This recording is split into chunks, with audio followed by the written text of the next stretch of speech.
Floyd and he was me, Yeah. he wouldn't never have to fight again because that exhibition shit, Yeah.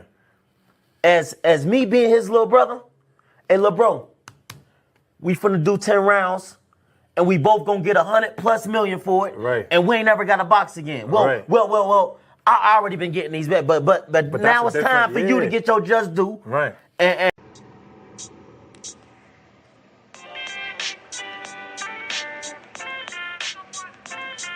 Yo, you know the deal. We back again. We never slacking. Word 'em up. Ladies and guys, whether if you drunk or you high, it's time to pay respects to the illest man alive. If you think you got a point, he'll shrink you down to size. And from there it's downhill like a slinky or a slide. Open your eyes, got a deep connection with the rise, so you might see them jump in whenever they go live. Peep it, this channel blowing up now, it's not a secret. With tons of exclusive interviews to listen to. Them other channels I hate, but yo, they missing clues. They start narratives, sip the goose and twist the truth. It don't take a rocket scientist to get the proof. Just click the live at 4 p.m. Eastern time. But when you chime in, make sure you keep it kind. But if cowards want to debate, then it's feasting time. My man Just Do shine, busy all the time. Grind 24/7, 365. Videos he might have 365. My rhyme sick, they make you do a 365. You get a rich if you think you fit to survive. It's Just Do Boxing, time to click the live. Ain't no beginners, if you soft, you ain't down to ride. I crush you, respect too, it's Just Do. He got the illest boxing show on the internet. The boy been a threat and he ain't even had dinner yet. Word 'em up. Yeah. You know what time it is.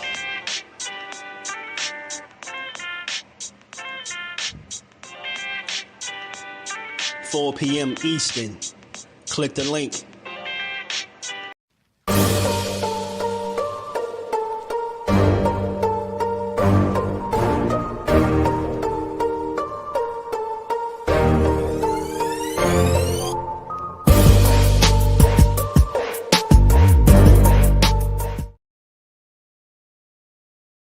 What's good? What's good? Shout out to the family. How y'all feeling today, man? We back to build on this boxing and give it its just due, how we always do. You already know if you catch this on the playback, make sure you smash the like button, sub to the channel, turn your notifications on, and come say what's good to the fan. How y'all feeling on this good Tuesday, man? We back to build for a little bit on this boxing. We had 1 million likes yet, not yet. But we're going to keep working. 2 cents, my guy. Cornelius was good player. How you feeling? Ace, my guy. You said you want to sell it. I'm pretty sure you can, and we can figure it out. You know, I'll make sure it goes to them. Just let me know what you're going to sell, and I got you. Mike Mazak, my brother. What's good with it, bro? How you feeling? Shout out to the fam. Good to see y'all in the building early, man. Y'all smash the like button for me. We gonna build on it. So check it out, man. Y'all already seen the news. Y'all know by the time 4 o'clock come, I know y'all done been everywhere. Y'all done seen it, but don't nobody break it down how we break it down. So we got to talk about it. And y'all remember, because just the other day I was telling y'all how uncertain I was of Pitbull getting in the ring with Ryan Garcia. Now, for whatever reason that they found to not, participate in that fight potentially in May is up to them. But we're gonna talk about it. But y'all see why. Y'all see why I had my reservations about the fight. And here we go. Right on point. Shout out to the Queen Aisha. How you feeling today? Always good to see you. And y'all see, right on point. We get the news today. Now they done pulled the old switcheroo on us. The little bait and switch. You get what I'm saying? Now they done, Big Rollo. Big Rollo has entered into the conversation, y'all. Big Rollo, man. Big Rollo has entered into the conversation, bro. Yeah. We ain't forget how Big Watch Barroso had him looking. We ain't forget how Pitbull did him one bad. We ain't forget about none of this. We ain't forget. But As it stands, man, Big Rolo found his way back into the conversation, back into a meaningful fight. And if you Rollie, y'all, you playing with house money. This could be a dangerous fight for Ryan Garcia. I'm doing all that joking. Y'all know I got the clip. Y'all know I got the old infamous sparring clip that I'm gonna be playing throughout the show. Got to have some fun with this. Man, this is one of the crash out kings. You get what I'm saying? This is one of the crash out kings, Rollie Romero, bro.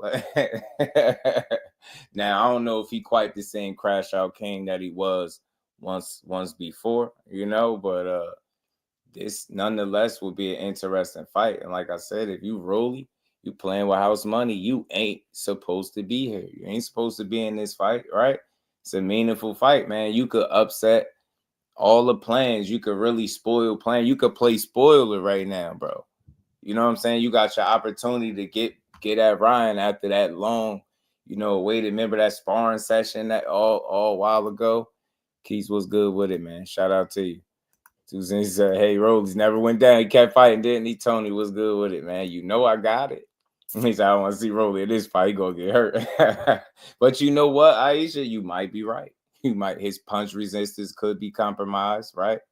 But this is the other side, Aisha, and I know you know the other side. You know I like to talk about both sides. Rollie is unpredictable, and he got a chance. If he land, he can make things very interesting because at least Rollie won't be like at a significant size disadvantage as far as size, right? Ryan's taller.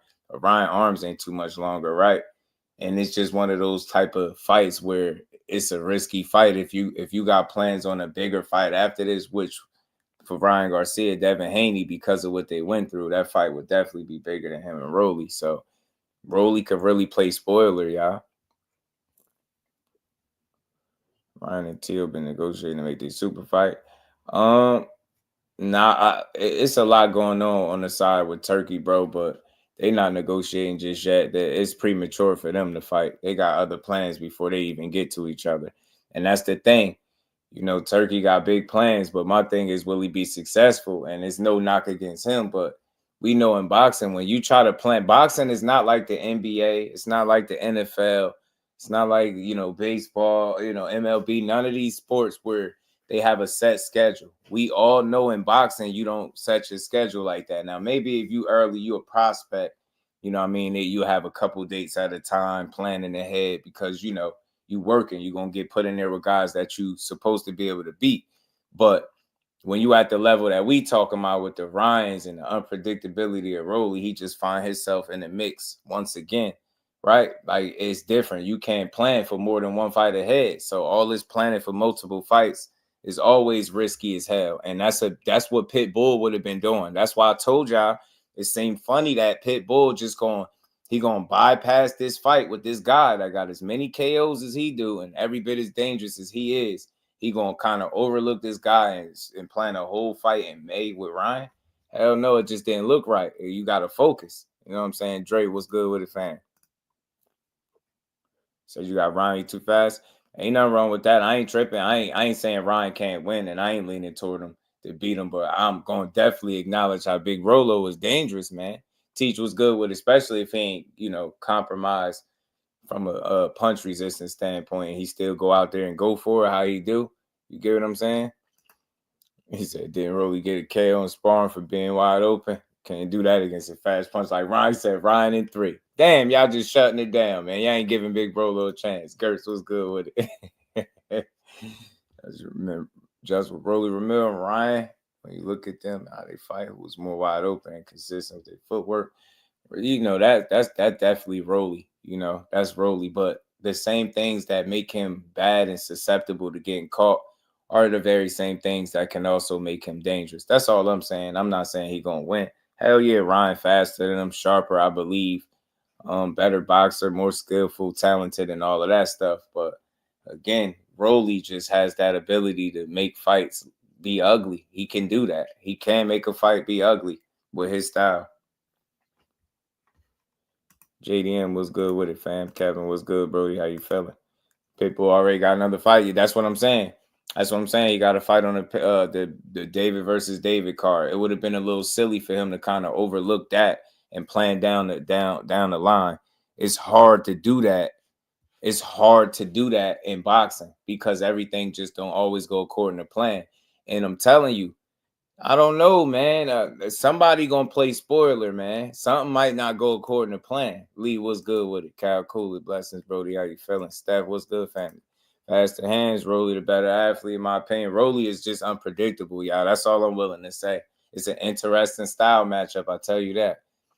I remember 2 years ago, fans wanted this fight. Yeah, you remember, Steph? You remember? T said, I always pick against Ryan. I feel you. Hey, man. This is like all I'm saying is this just a tricky fight. That's all I'm willing to say. I ain't about to go out on a limb and saying Big Rolo the Dome about to go out here and upset Ryan and nothing like that. Because I think if he lost, it would be an upset. But he is tricky, bro. He is tricky. You know what I'm saying? He is tricky. You know what I'm saying? He provide. The thing is with Rollie and his style, he has the ability to make the fight uncomfortable for the guy that he's in there with, right? With his awkward, dash in and dash out.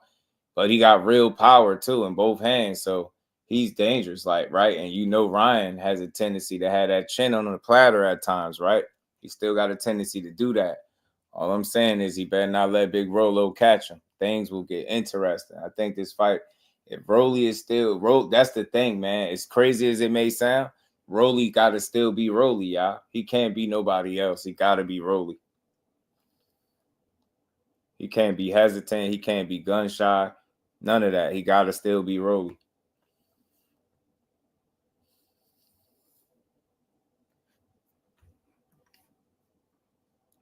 He got to, man. He got to go out there and really be himself. And if anything less, he run the risk of just mess around, getting stopped because I don't know. I think the longer the fight go, I think if Ryan gonna get him, it's best that he get him early. I would say. I ain't saying he can't catch him late, but for some reason, it's just Rollie the kind of guy that you don't want to have lingering around in the back end of a fight where you possibly getting tired. You get what I'm saying? Got this human crash out in front of you. He playing with house money. He could literally play spoiler. Like he legit wasn't supposed to be here if you just look at how they had Pitbull as the peg as the next opponent.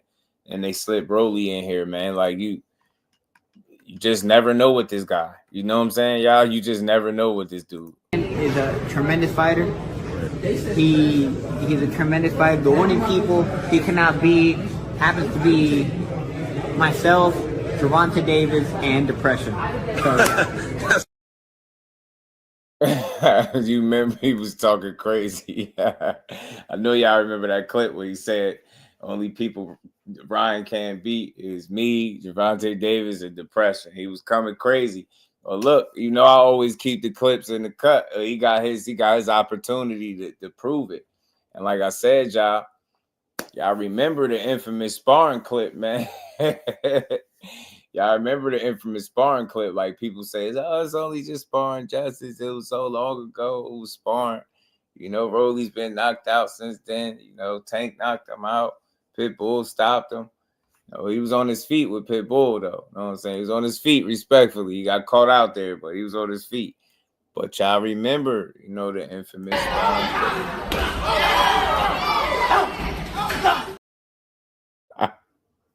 I don't care how old the clip is, yo. Look at the first punch Rollie threw and landed, yo. Check it out. The leaping hook. See, this is the unpredictability that I'm talking about. Because he one of the few people that pretty much how you see him fight and spar, that's how he fight in the ring. The first shot, yo.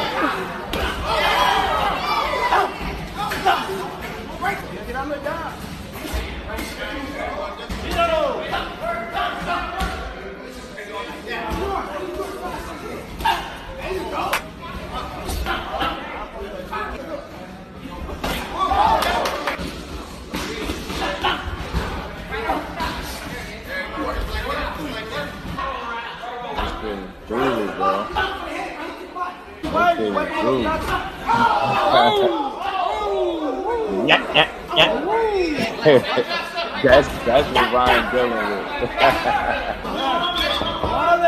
I know y'all remember it. Gold right there, bro. Trying to tell you, bro. He gave Ryan all types of hell in there. Had him leaking and everything, bro. He bust Ryan nose.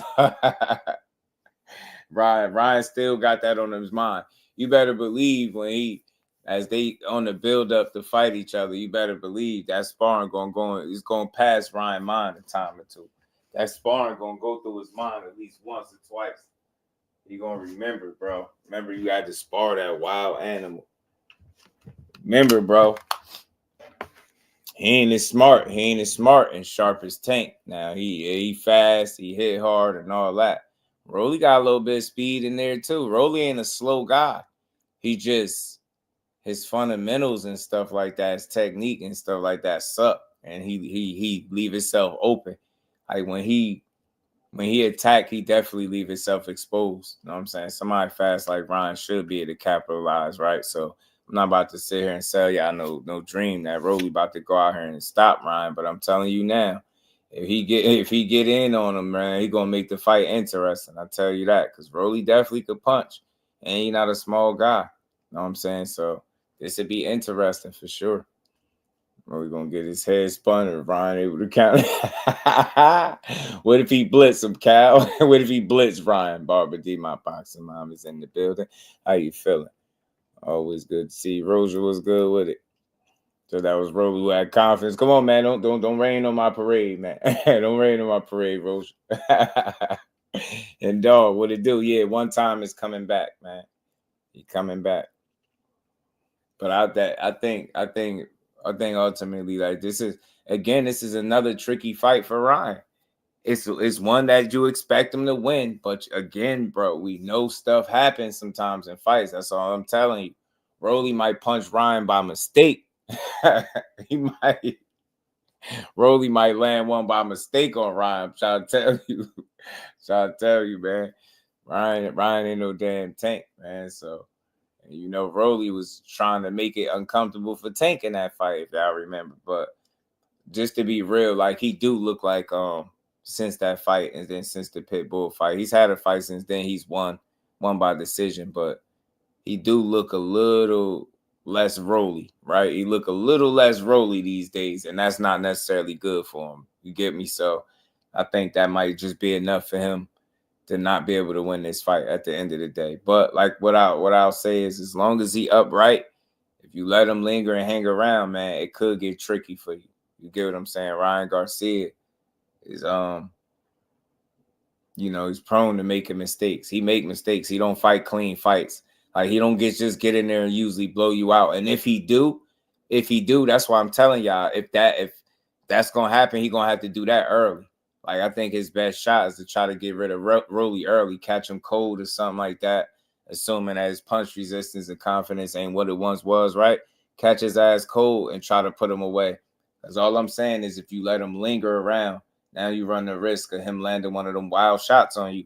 And if you're a guy like Ryan Garcia, like I told y'all, he don't swim without getting wet. That's not his thing. He going to take some shots. The question is, what kind of shots he going to be taking from Rollie, right? Is Rollie going to be able to get in there, or is Ryan just going to be too fast and beat him to the punch? That's the case, then I could see him putting Rollie away early.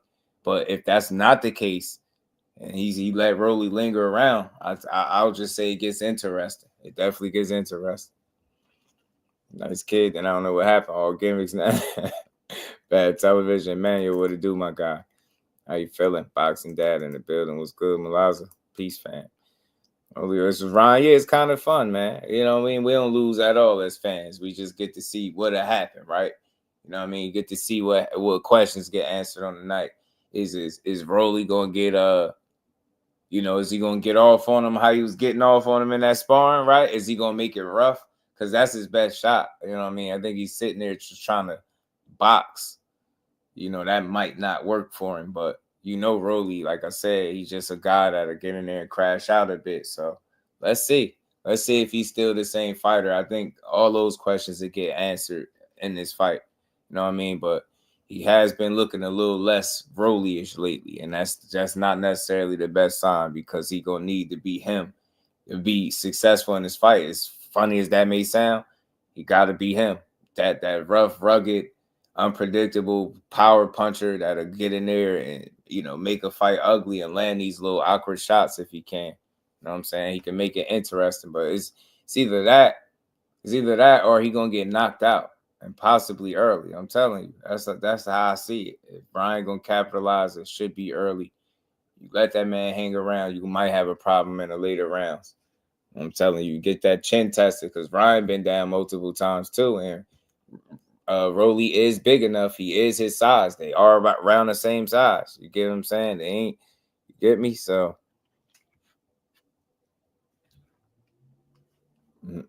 funny, but it's going first in boxing history with the two guys are getting lucky. Yeah, knock each other out simultaneously. Double KO. Lewis 4500 was good, bro. Yeah, Ryan could get cracked. He could get put down in this fight. That's why I say, like, this might not go off without a hitch for him. You know what I'm saying? It might not be the easiest thing to put Big Rollo down. You know what I'm saying? Big Rollo might make this thing difficult, man. And you remember Ryan was talking about his three guys that he always wanted to fight. He almost had an opportunity at Pitbull, but then Big Rollo got slipped into the mix, and Teofimo is in the mix of all this Turkey Al Sheik business too. So things could get interesting, y'all. And this is just so y'all know, this is part of a triple header too. It ain't just this fight, but this is one that we're gonna talk about because again, I was telling y'all the other day why I was hesitant on the Pitbull fight. And again, just follow me real quick. It's easy for Pitbull to say whatever reason he came up with for why he not taking this fight. But I always told y'all, regardless of what he say, it's going to be a stupid idea. You just were at 140 for a title, to defend your title. You got outboxed easily by Rayo Valenzuela. You complained about how you fought. You get what I'm saying? The weight class clearly was too much for you. Your power don't transition up. And then you goes back down to fight Angel Ferrero on the David Morrell card, right? You got that guy to worry about. And then on top of that, you telling me you're going to fight him at that weight. Then you're going to go back up. Not even, you're not going to stop at 140. At a catch weight of 144, which will pretty much be welterweight. Now you're going to allow Ryan Garcia, who we just seen when he came in over 3 pounds heavy for the Devin Haney fight, how heavy and comfortable he was in the ring. So you about to let him do that, rehydrate. And you talking about you smaller than what Tank is and sitting at like 5'3" or something like that. You about to get in there with 5'10" Ryan Garcia. You get what I'm saying? In a weight class where you don't belong in nowhere. You don't belong nowhere near that weight class, bro. You would be a welterweight. Let's call this shit what it is. You would be in there with a full-blown welterweight right now, Ryan Garcia. You telling me you about to do that after taking a fight at 35 when you could have just doubled back and challenged Ryo for his title again with the rematch clause that you had in place? So you're going to turn down that just to double back and fight in a fight where you just really don't have no advantages, bro. Like Ryan Garcia mess around, be the first one to stop your little ass. I don't know. But it's a stupid fight. So I'm glad they entered Big Rollo into the equation. Good. Get his ass in there. They got history. They was punching on each other before. You get what I'm saying? Like I'll watch it. You know what I'm saying? I'll definitely tune in. Anything can happen in these fights. Skills, my brother, was good with it. Dante's boxing talk was good, bro. Ryan throwing that hook and training. Had some steam on that thing. Yeah, that hook is legit, bro. Peace to the Queen, Lisa. How you feeling today? I'm really acting like Rollie got a chance. I mean, if he land, he do, though. You get what I'm saying, Roja? If he land, he do. No, what we really acting like is Ryan don't got a chance at getting caught. That's what we acting like. If by chance, that's exactly all he probably really got, though, Roja, is a chance. You get me? Now, it might not be a high chance, but he got a little, you know what I'm saying? Big Rollo catching, bro. You know what I'm saying? He did rough him up pretty good in sparring, bro. He did rough him up pretty good. Said earlier, Ryan will put him. Stressed out boxing. What's good with Antonio in the building? Salute, family. How you feeling? Cash Sports, the box story, and the box story and is in the building. What's good, bro? But Coley has the hardest fight on the card. Yeah, we're gonna talk about all three of these joints. But you know, we had to talk about Ryan and Rollie. Double R in the building. You get me? Double R is in the building. Rollie got more sting than Dav. Dav caught Ryan. That's what I'm saying. That's what I'm saying. The butcher, what it do, my guy? How you feeling? Ryan could survive. Duarte's gonna survive Rollie. I see why you'll say that, but yeah, I see why you could say that. I ain't saying he can't survive. I'm just saying he don't go into his fights, right? And he don't go into his fights you know, and be the cleanest of guys. Like, he faces some type of resistance, right? You know what I'm saying? So all I'm doing is somebody block the goofy letters. Get him up out of here. You know what I mean? Better not turn his back on Rollie. I'm telling you. All I'm saying, listen, y'all know I try to speak for the other side. I'm being realistic. I'm telling y'all, of course, I favor Ryan. I think he's more talented, more skillful, all that stuff. You know what I'm saying? I think his chances are a lot better. You get what I'm saying? I believe in his left hook more than anything Rollie got. But at the same time, I also know what I've seen in Ryan Garcia. And look, follow me. Boxing with 2-4, what it do? If it goes similar or close to what I think it could go, man, we might have an interesting fight. That's all I'm saying. Ryan makes mistakes. Rollie makes mistakes as well. That's what makes this like one of those type of fights. And look, if he fights a super clean fight, then it's not gonna go long. So what I'm saying to y'all is, if Ryan is to, just go out there and shut Rollie down and then don't give him a shot, I don't think he'll last long. I don't think Ryan will have to punch on him for round after round after round. I think it'll be something early, you know what I mean, within the first 4 or so.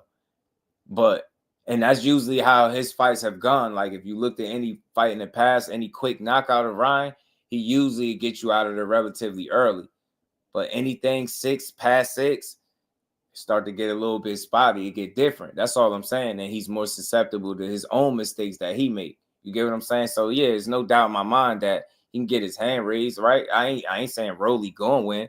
I'm just speaking for the other side, because it's always possible. Anything can happen. It's not out the realm of possibility for Ryan Garcia to mess around and get, too brave, throw one too many punches, and Rollie just throw one in there, punch while he punch and catch him. All I'm saying is that's not impossible. That's not impossible.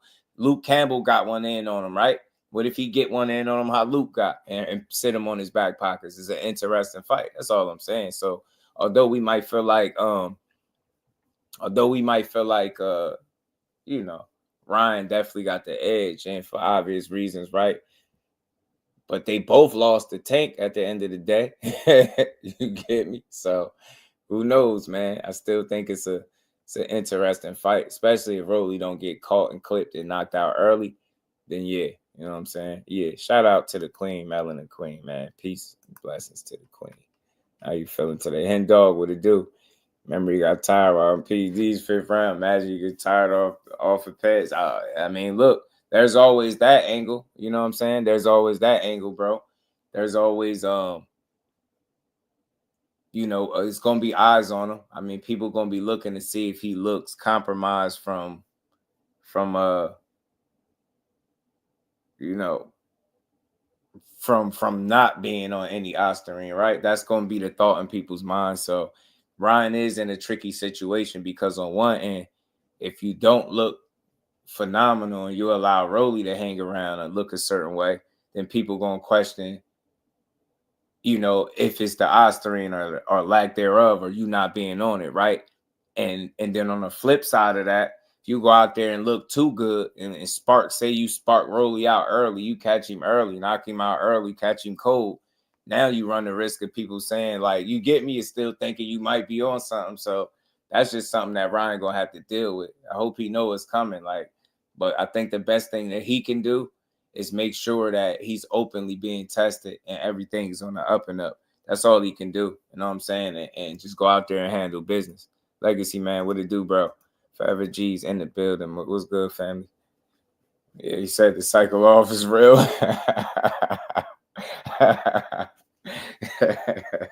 You crazy. You shout out. Yeah, the cycle off is real. You just never know. Do hope Rollie beats his ass though. I mean, there's that opportunity. You know, Aisha, people ain't necessarily feeling Ryan, and I ain't rooting for him. I'm telling y'all now, I still ain't rooting for him. You know what I mean? The only reason why I would be cool with him even beating Rollie is because I feel like, you know, as long as Devin Haney handle his business, which is also going to be on the same card against Jose Ramirez, as long as he handle his business, then it should be a go for their rematch. And I feel like that's a guy that could beat him. So it's like, on one end, if you just somebody that ain't rocking with Ryan and you want to see him lose, look, Rollie's that wild card, bro. He'll crash out. He don't got nothing to lose, man. Believe that. Like, of course, you don't want to lose, but come on, man. People expecting you to lose almost at this point. They don't think you the same fighter. They think Tank changed you with that single punch and then they punched you out your shoes that night. You get what I'm saying? Had you asking your dad while y'all was walking to the locker what happened, you know what I mean? Like, they still think that you that guy. So I don't know, man. Rollie, you expected to lose, bro. You playing with house money. Ain't even no pressure. The pressure is on Ryan. Ryan Garcia is the one scheduling fights down the line.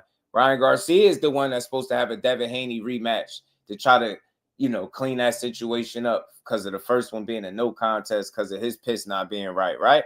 So the pressure is on him, not Rollie. Rollie simply is a guy that just not supposed to be here if you look at it, right? Like, where did he come from? Like, he just slipped through the back door. So if you Rollie, man, you go in there, you train as hard as you can. He did switch trainers. He ain't with Bullet. I don't know. Maybe he add a wrinkle or two to his game. Who knows, man? Anything is possible, but it will be interesting. These dudes sparred each other. That was always funny and fun to watch. So I think a fight would be pretty decent, man, for as long as it lasts. If Ryan Garcia goes out there and sparkle, then it is what it is. But like I said, for me, if it's gonna be like a spark situation, you're gonna have to get him early. You know what I'm saying? That's how Ryan typically get guys, right? He catch you clean, get you out of there early, and don't really break a sweat. But other than that, like I said, if you just pay attention to the few fights that have gone the distance and the fights that go past 6, you'll see exactly what I'm talking about. There will. All I'm saying is not that Rollie will win, but there will be opportunities for him the longer this fight goes on. And Ryan is a guy that doesn't fight mistake-free. He makes mistakes of his own, right? He's not the most disciplined guy inside the ring, right? You know what I'm saying? He make mistakes, chin still be in the air, right? Leave himself open after he throw the hook, different things like that, dropping the hand. He got some flaws that a guy like Rollie that do have some speed. Rollie got some speed, oddly enough, right? It's just his technique and fundamentals is what got me feeling like Ryan gonna take advantage of that. I feel like Rollie, they both make mistakes, but I feel like Rollie overall make more of them. You know what I'm saying? But we're just gonna have to see who's more disciplined on the night because that shit will matter. Ryan Garcia is a guy that who knows when the way he lives catch up to him, right? Shit, from what we know, I don't know how Rollie lived, but we don't hear no crazy stories, right? So that could also be a factor. You get me? Creole the Traveler, what it do, my guy? How you feeling? Lucen Newland, he said Garcia knocked Rollie out. I mean, look, it's really possible. It's a high possibility that he do get him and knock him out. You don't get me to arguing that. At the end of the day, shit, that might be what happened. I just ain't had the time to really sit down and process and break down the fight as far as by myself and think about how it's going to play out. So I'm just talking about it in live time with y'all. But look, it's not impossible, right? Of course he can get him up out of there, but let's not act like Rollie don't have the power to do the same, right? That's all I'm saying. That's somebody. Rollie is a guy you want to go in there and just get him out of there if you can, right? Just don't let him hang around. That's all I'm saying. One of them tricky guys. Don't let him hang around because he gonna try. You know what I'm saying? And he unpredictable. He could land one of them shots. He got power in both hands. He a legit solid dude. And if he make it a physical fight, then it gets interesting too. But if he just sit back there and try to box, then I see Ryan's speed being the deciding factor along with the power. But if Rollie, you know, is able to break his distance and close the gap and make it physical a little bit, rough him up in spots, I think we might have an interesting fight for Ryan Garcia. You know what I'm saying? But again, Rollie got to be himself. Whether that's good or bad, he got to be himself on the night. That's the crazy part. Pound for pound, former world champ Rollie has a chance. Everybody do when they step in the ropes, my guy. It's just how much of a chance that he got.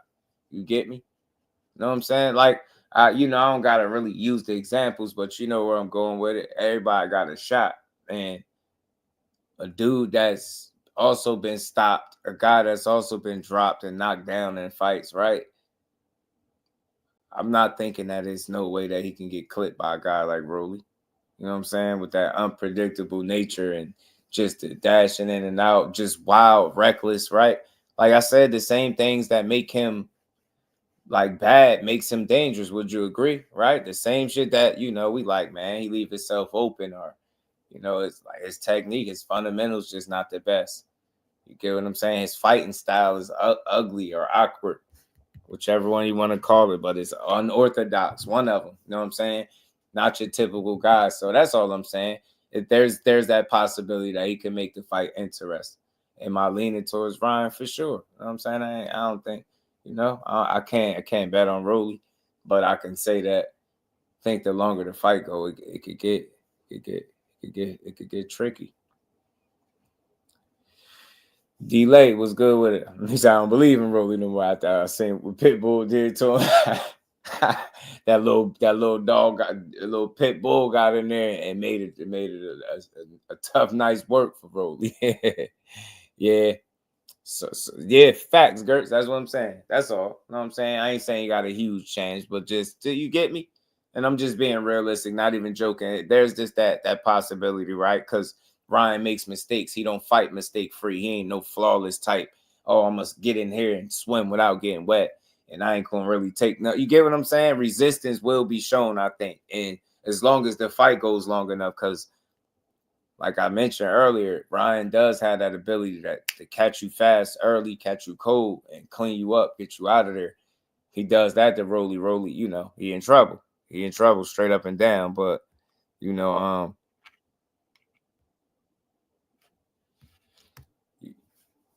still need to see what's going to happen, man. And I don't know. I think I like this one. I think I like this one better than the Pitbull one. I don't know.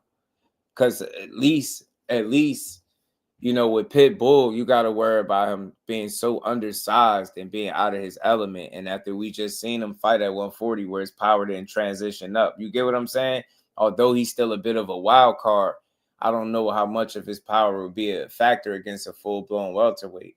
You get what I'm saying? And that's no doubt that's what Ryan would be, a full-blown welterweight on the night. So letting him weigh in at 144 is not going to do Pitbull no favors.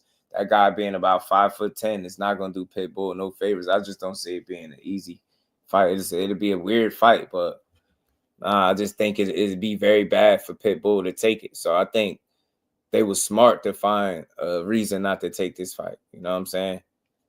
He said something about he want to make sure Ryan Garcia is clean and different things. He said he didn't want any distractions from the Ryan Garcia fight with the fight that he having. So that's why they decided not to take it. Double was good. What he said, easy fight for Ryan. Notice Haney didn't want to fight Rollie. Okay, I'm telling you, it's a good matchup. It's not bad. You know what I mean? Listen, I'll say this, double. He has the ability to make it an easy fight for himself, right? It could very well be that, but Rollie might make him work for it, bro. He might make him work for it. You know what I'm saying? He might not be the easiest guy to deal with. You get me? Because even in the fights, I mean, Pitbull, I don't think. Obviously, Rollie is a guy that can fight very well on the back foot, and that's what Pitbull forces you to do. Ryan does press forward too, but he don't apply the same type of pressure that Pitbull does. And I know, regardless of what he says, he know Rollie can punch as well. You done share the ring with him. Rollie got good thump a little bit. So you might want to approach that fight strategically, right? Be smart about it, right? So it'll be interesting to see the first quarter of the fight. I always say that first quarter of the fight be very telling, because if he dominating and he just too fast, he beating Rollie to the punch, then we already know what's probably going to happen. He probably get knocked out soon after. But if Rollie is able to get some work in, rough Ryan up in some spots, create some moments for himself within them first 3 to 4 rounds, then you might have an interesting fight and might get past the 6th round mark. You get me? But he can't just be like a man out there on the island and allow Ryan speed and hook to dictate, you know what I'm saying, to dictate the pace. He got to create, you know what I'm saying? That's the thing for Rollie. He's going to have to create his opportunities. You know what I'm saying? And look, like I said, yeah, Ryan is not a guy that gets in the fight and don't make mistakes. I haven't seen it yet. You get what I'm saying? So as much as we, you know, or as less as, you know, the less we think about Rollie, I don't know. No, even though we don't think much of him, should I say, I feel like he still has that you know, he's familiar with him. They seen each other before. You just never know. You know what I'm saying? Let's see if he still be the same guy, though. You know what I'm saying? If he's confident going in there against Ryan Garcia, that's what I want to see. Well, we couldn't legitimately beat Marina. That's one of them styles for him, man. Uncle Rick, what's good with it? How you feeling? Ryan just stopped closing his eyes in 2022. Telling you, like, you know, I ain't about to trip and say, you know, there's no way that you know, I ain't saying that he gonna go out there, like I said, and just stop Ryan, but I'm not giving Ryan just a guarantee easy win. That's all. Yeah, do I think he can win? Yeah, but let's see if he can make it look easy. That'd be a little impressive, right? He can go out here and just neutralize Rollie and beat him to the punch, like I said, and just stop him. I think that's good. I mean, shit, that's saying something, right? If he can make it look easy. Because like I said, I mean, Rollie, even with Pitbull, like, I know the end result was like, it looked bad. You know, he got stopped, but he was on his feet, you know, and I definitely think Ryan punched harder than Pitbull as well. I will put that out there, but I think it was the style and the pressure and putting Rollie on the back foot made him uncomfortable, but he landed some really good shots against Pitbull. Like, if he got some shots in there, it just wasn't complete one-way traffic. It just was with Pitbull found that opening, man. He had Rollie on skates, you know what I'm saying? But before that, Rollie was able to put together some shots on him that would affect just about anybody. Pitbull's a tough customer with a crazy poker face, you know. So I don't know. That's all I'm saying. I think Ryan is the kind of guy that's very dangerous in his own right. He's a talented dude. So I do lean toward him winning this fight, but I could see him making some mistakes and this fight being interesting because of it. You know what I'm saying? I could see it not being the easiest thing for him, right? And it's, you know, that's better for us because, like I said, if it's easy for Ryan, then he gonna put him away fast. If it's easy for him, and that's what he's shown in the past. If a fight is easy for him, he's gonna get rid of you. You put up some resistance and you challenge him, take him past 6. I'm telling you, now the fight gets really interesting. And I'm gonna keep saying that he's still dangerous late. Don't get me wrong, but he makes more mistakes. I've seen it enough times to know. Roger, he said Pitbull and struggle versus Rollie. Yeah, he got some resistance put up. Jordan was good with it, bro. Nah, that was all Rollie struggling to fight off his back foot. Boy was good with it, fam. Ryan is taller and faster than Rollie at a comfortable weight. Yeah, he is. But Rollie is also comfortable, I think, up there at 40. And with it being at 44, shit, I think both of those dudes is big. Remember, he weighed like 165 on fight night against Tank. So I'm pretty sure he's still getting up there. You know what I mean? You able to weigh 144, they both going to be big, to be honest with you, or heavy, however you want to look at it. But look, Ryan has a skill on his side. Like I said, the talent on his side. But again, you could always question his discipline. Tell me I'm wrong. And people that struggle in that area are susceptible and prone to making mistakes. You get what I'm saying? Not the most disciplined guy. He makes mistakes. He ain't the cleanest fighter. I can't stress that enough. So, and again, he got eyes on him. It's pressure on Ryan. I don't give a damn what he say. It's pressure on him to not only perform, but to look good doing it, because people assume that he's a dirty fighter, right? It's still a lot of people that's like, man, he dirty. So they waiting to see what he look like. And it's going to be interesting to see how Ryan Garcia handled the pressure of fighting since people think you dirty, right? You get what I'm saying? So I want to see it. with a rough, rugged guy like Rollie. If Rollie is able to be Rollie, we got to fight.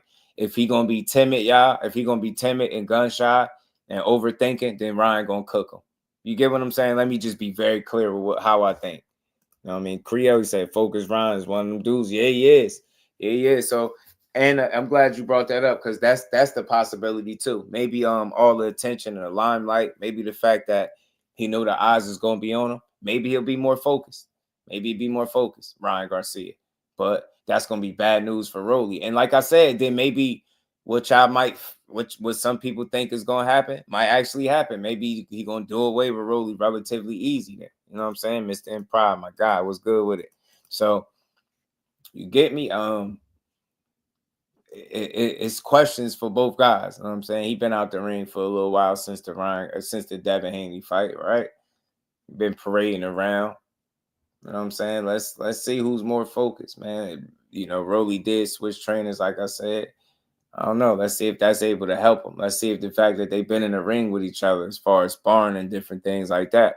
Let's see if that's a factor. That's all I'm saying, man. Rollie he can't be a sitting duck. If he out there on the island, Ryan gonna make him pay. I don't see him being able to, compete with him skill for skill, speed wise. Like I'm expecting Rollie to be a little unpredictable and really trying to beat him up.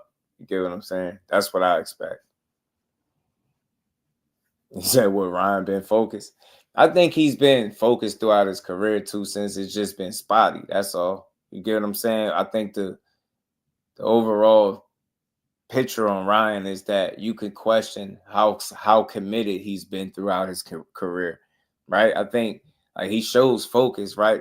But it's just, he has those lapses in his career where you could go back and point to where he might not been as locked in. And he used to say it, right? As locked in, as dedicated as he should have been. But that's the weird thing about boxing. And the good thing for him, he's still young. And he really got an opportunity where he could change that. He could really change the narrative by locking all the way in. And that's what I'm saying. That could be bad for Rollie too. Just exploring the other side. I done talked about how I think Rollie could be a, play spoiler and different things like that. But you got Ryan Garcia.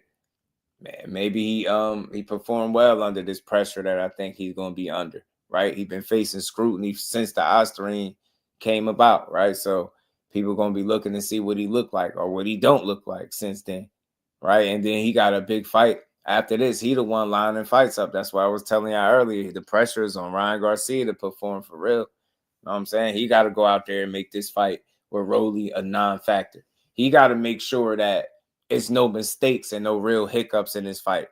Because if he's like, even if it's a grueling fight and he win, right? Or whatever the case, you know what I'm saying? Or getting knocked down a couple of times, anything could happen, right? Then you could, now you're looking at the Devin Haney fight a little bit different. So again, all I'm saying, y'all, I am not saying Rollie Romero goes out there and beats, but I am just simply saying that, anything happen in boxing and you got guys out here treating boxing like it's the NFL. I mean, I don't know if Turkey got the memo. You don't line up fights ahead of time in boxing. That shit usually don't go well. That's all I'm saying, y'all. And it's Ryan Garcia talking about, we got Devin Haney. First we gonna fight Devin Haney in October. Okay. All right. You better focus on your fight for you not make it to your fight. Or you heard what Crawford said. You better focus on your fight then, G. You know what I'm saying? You better focus up. You better focus on Rollie now because there's no more Pitbull. No more Pitbull. You know what I'm saying? And Rollie, he got a chance to back up all that stuff he used to be saying about Ryan. You know what I'm saying? Is a tremendous fighter. He's a tremendous fighter. The only people he cannot be happens to be myself, Gervonta Davis, and depression. So, yeah. You sitting up there with them damn Kanye West shades and shit, talking crazy. Now you get an opportunity to back it up. I'm busy with it, do. Said, Rollie getting his bag, though. I ain't even mad. Yeah, getting his bags. Yeah, get to it. I remember when Ryan was singing, damn, they're crying with the guitar playing. Yeah, they shout out, bro. It's crazy. I definitely supposed to be the face of boxing. It's on his rival undercard. I seen some people saying that. I think from far as that angle, Mr. Improv, I think he just, I don't know. I don't think he need to care for him personally, he shouldn't even care, right? Because it'll make it all the more. It just adds to the storyline. And again, it's a way you could look at it. Maybe you could say, just use it as fuel, because if that's what it is, then that's what it is. If you end up if it end up being billed as you on the undercard of Ryan Garcia, then it is what it is. It's cool because he can get that laugh, but you can get the last laugh with handling business that night. You know what I mean? I ain't gonna say you got to steal the show, but you need to handle business impressively that night. Then you go revisit the scene of the crime. If you can get a win over him, then that that solidifies everything, right? You get the last laugh. Right now, it's working for Ryan. It's looking like looking like it's working out for him. But Devin Haney can stop all of that shit, and I think that'll make this win even better than him beating him the first time around. If you able to not only lose to him, and he had Oster in the system, no matter how much or how little, whatever. If you able to somehow get back into the ring, get your tune-up fight in or your shake-back fight with Jose Ramirez, and you could beat that dude after getting cheated, you know what I mean? Man, you right where you need to be. Right where you need to be. You get what I'm saying? And I think there you go. You got your next chapter right there. You use Ryan Garcia as the springboard to the next chapter. You clean that business up after you get Jose Ramirez out the way. You know what I'm saying? Damon was good with it, bro. I did hear briefly that he said something about wanting Ryan Garcia to be clean, something to that effect. But I just read a little while before I came up here that one of the reasons he said he didn't want to fight him because he didn't want any distractions, because he got to fight February 1st. He didn't want any distractions from the Ryan Garcia fight to affect the fight that he got coming up. And to me, I mean, that's typical. It's a good answer. It's cool. You get me? At the end of the day, I just think we very well may not see that fight now. And I think he knows that. There's no way that he thinks he can, withdraw and then they replace him and then he's still going to be in the plans. I don't see it being like that. I think they was using him as a fill-in or a tune-up fight, right? And the fact that he didn't take that opportunity, I think it's better for him in a sense. You know what I'm saying? I don't think he needed to take that opportunity. It was a stupid fight. I just don't think he would have beat Ryan. You know what I'm saying? Yeah, it was always that chance that he could, but nah, he's just way too far out of his element. So if you ask me, me personally, and this is just what I think, I just feel like they came up with a reason not to fight, not to take the fight that didn't make sense. Maybe they had time to think it over. And then when you look at it, you already do got one fight lined up. So you don't even want to create the illusion or the thought that you just overlooking what's in front of you and looking ahead. So I think he do need to focus up on his fight February 1st, because he very well could lose it. If y'all know Pitbull, man, he ain't no for sure win, right? He's dangerous but limited, but he ain't no for sure win, and he getting in there with somebody that got close to around the same amount of fights as he do, same amount of knockouts. It's dangerous, just like he could be dangerous. So he can't just look ahead. He really got work with Angel Ferreira. I don't think he could just look past that dude and talk about fighting Ryan. So I think boxing might have did us right. I think the better fight is Rollie, especially if Rollie can be Rollie, y'all. That's the if, right? Because I know he been shaking some of his performances. So since Tank, KJ was good with it, fam. That heard Pitbull duck Ryan 3 times. Yeah, he out of there. He turned it down. Flyer frequency was good, my guy. Zepeda, Jordan says Zepeda again. Pitbull could fill in for that 5v5. Oh, Zepeda, what you talking about with Shakur? Well, real quick pit stop, and we're gonna come back to this card because I still do want to discuss the Coley and FA. I think that's a good fight. But real quick pit stop. Do I even got it in here? Boom. As far as Zepeda, yeah, had to talk about this guy. C brought it up, and I was already gonna make mention of this. Tevin's the first boxer face featured on the Rivals undercard boxer history. That's crazy. Von D Gaming was good. Pitbull, that's a new. That boy is still. He said Pitbull knew that boy's still dirty. I don't think it's that though, because I don't think he could afford it, Von D. I don't think he could afford it to go into no fight dirty, right? Pitbull could have his suspicions. I can't tell him not to.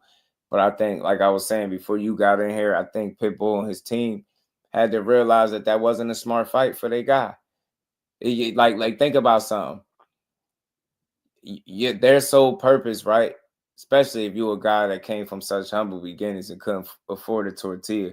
I know one of their sole purposes is to get money, get paid, and get that bag. But at the same time, you still got to protect your fighter. And I just think that fight would have been a stupid fight because of the weight that it would have been at. You would have been in there with a full-blown welterweight. You just seen how bad he looked against Ryo, right? He looked out of place, out of pocket. I just think he run the risk of looking just equally bad against Ryan Garcia. It's going to be way bigger than him. It's just going to be too hard for him to really get off the way he wants to. And too much got to go right, I think, for him to win that fight. Even with him being a bit of a wild card, he'd just be so far out of his element that you get what I'm saying? His power wouldn't be a factor. And if his power not a factor, then what we talking about, right?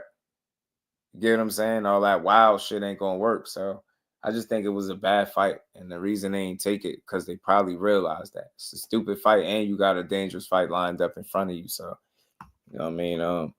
He could feel that Ryan was still dirty. But like I said, if you Ryan, you got to know that the last thing you could afford is another positive test. Like it's not going to, that could be the word. That could be your career threatener right there. You know what I'm saying? He can't afford it. So I think right now, the very next person Ryan get in the ring with is definitely, if it was ever any time he was dirty, he definitely going to be clean.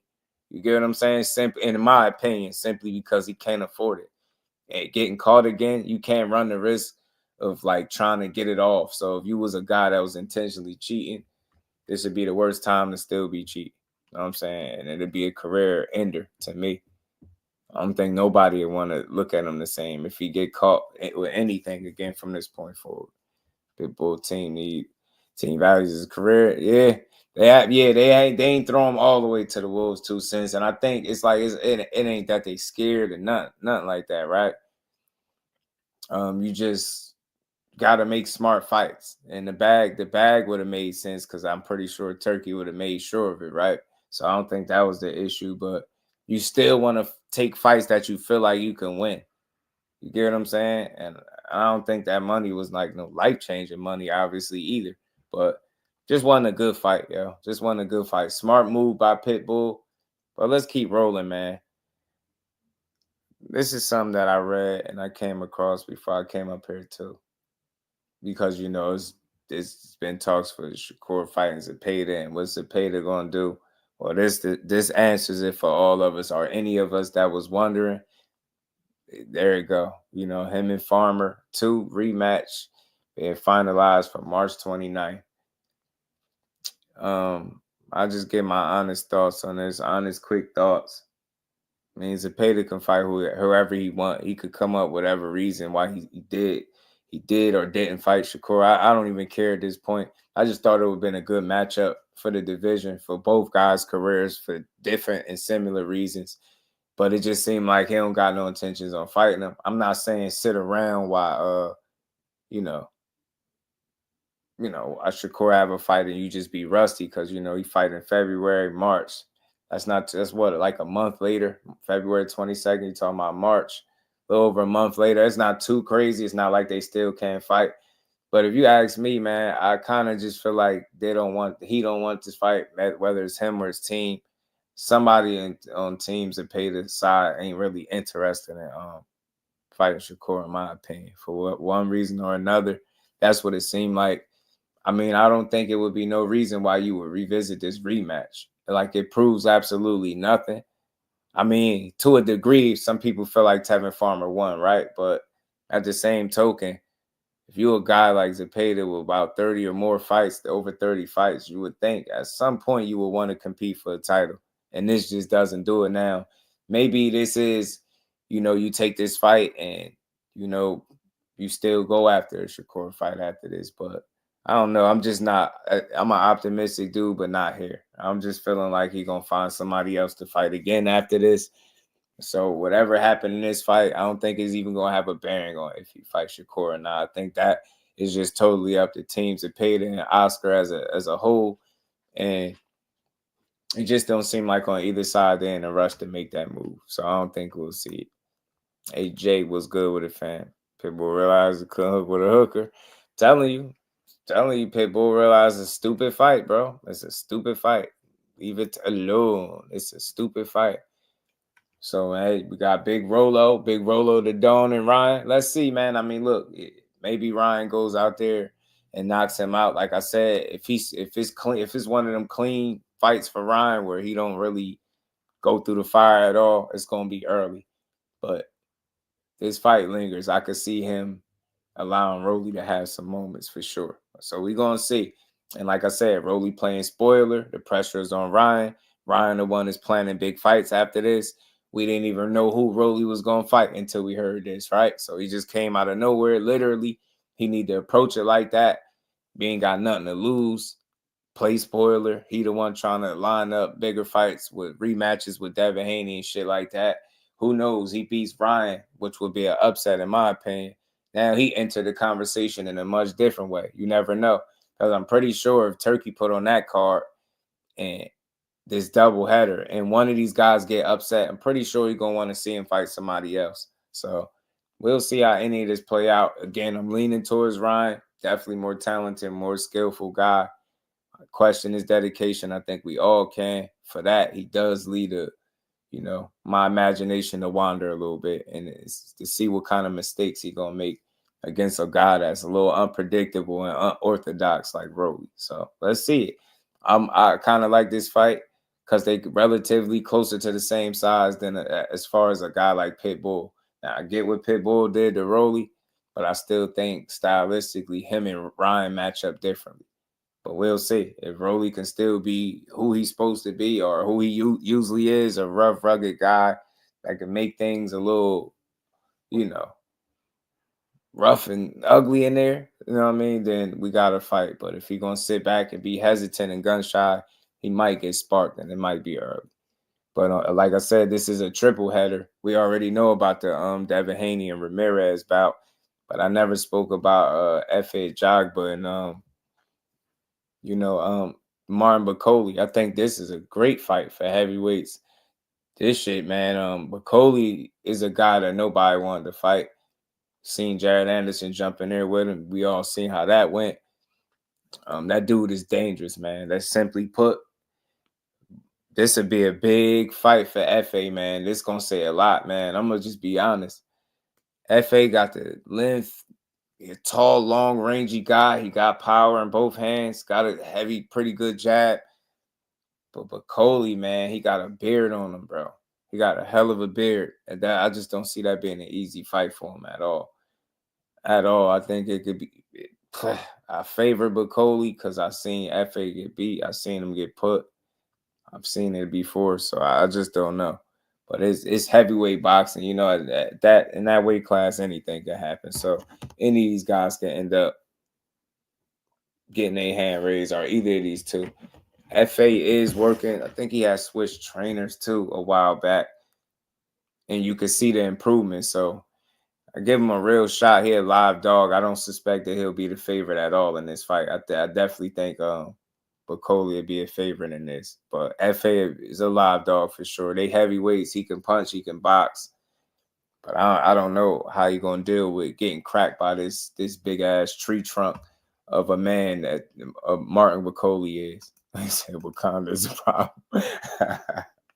He is. He a damn tree in the ring, bro. He a damn tree. At least that's how I see him. He don't really move. He's like he rooted to the ground. But when he get there, he throw them punches. He put them hands on. He punch really hard.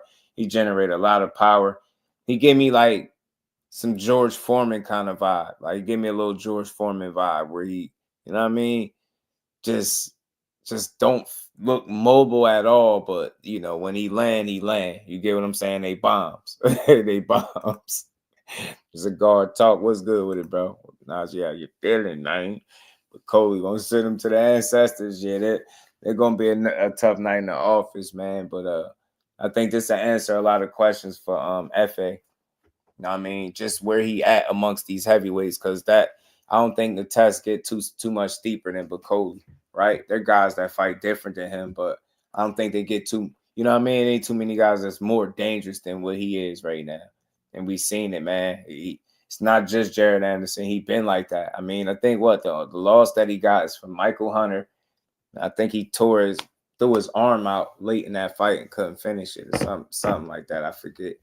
But he ain't nobody went there and really beat his ass. So FA gonna have to prove that he can do that. You know what I mean? You got that old head scrimp. Yeah, Keys. You got that old head scrimp. You feel me?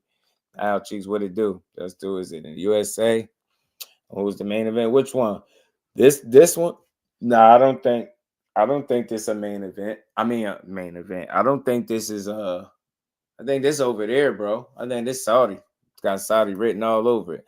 Shout out to my guy KO. Salute. Play that AB one more time for you, boy. Shout out to my guy KO. I appreciate the love, homie. And we ain't never got to box again. Well, Right. well. I already been getting these back, but now it's time for you to get your just due. Shout out to KO. Appreciate the support, family. Ty in the building. What's going on with it? So yeah, I think this over there in Saudi, bro. I don't think this. I didn't hear this being over here in the Stiz 8s, but we'll find out. But I like the card. Good triple header, man. I think I like all the fights, man. Ryan, I told y'all Ryan was gonna get a tune-up on his way back. Ain't that what Oscar said? It's crazy they treating Rollie like a tune-up. It's wild. Disrespect. But I'm telling y'all, I still remember that sparring. I know sparring is sparring, but they familiar with each other. That shit do matter. It do matter in the fight sometimes. So let's see. You know what I mean? But I think it just come down to confidence with Rollie. If his confidence shaking, then he ain't no good. He ain't gonna be able to do nothing to nobody. You know what I mean? He ain't gonna be no good. If he can't go out there and be what Rollie is, then he run the risk of getting his ass stopped and embarrassed. But let's see. Somebody might play spoiler. Like I said, is it gonna be Dev and Ramirez? Like, is Jose gonna have a vintage performance against Dev? You get what I'm saying? Or is Dev gonna beat Dev by 1,000 jabs, UD his ass? And it's gonna be up to Rollie and Ryan. You know what I'm saying? Is Ryan gonna get to the task at hand, man? You know, I keep saying this to y'all. We know this ain't football and basketball. You try to plan shit out ahead of time. Like, you don't got no schedule per se, right? You try to line up multiple fades, man. I don't know. That shit usually go bad. You just seen who they had. Madrimov had what, back-to-back fights lined up. You knew that shit wasn't happening. You see what I'm saying? So he said, who? Hold on. None of these dudes. Hold on. What's good with y'all? Smash the like button for your guy William Old School, my brethren. What's good with it, man? Give me a second, bro. Give me a second. Big Rolo the Dawn, man. I know y'all can't wait to see him back, man. I know y'all missing him, man. Y'all missing him. Y'all miss his fashion, man. From minks to shades, bro. He's a tremendous fighter. He's a tremendous fighter. The only people he cannot beat happens to be myself, Gervonta Davis, and depression. So, yeah. Crazy. Hold on, man. Hold on. Let me see.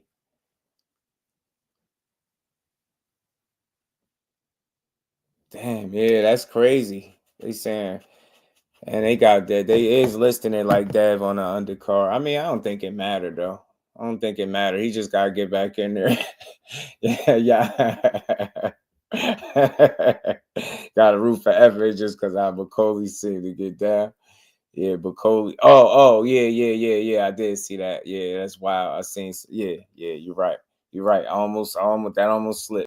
Just believe it or not, Louisiana snowed in. Wow, y'all too. God damn. Yeah, you like the second or third person I think that told me that. Man.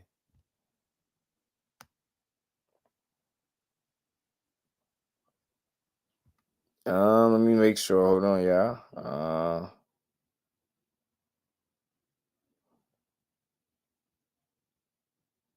Oh no, hold on. It's saying, they saying, pardon me, y'all. Pardon me. It said this will be the first Ring magazine card in the US following Alex Sheik's purchase of the company.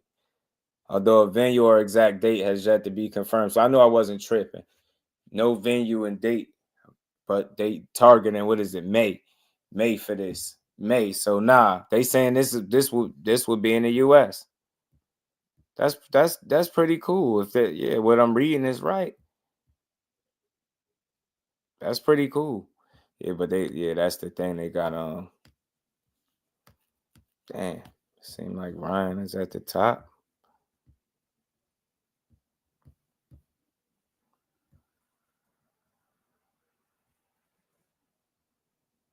And yeah, and FA and Bacoli is set to fight.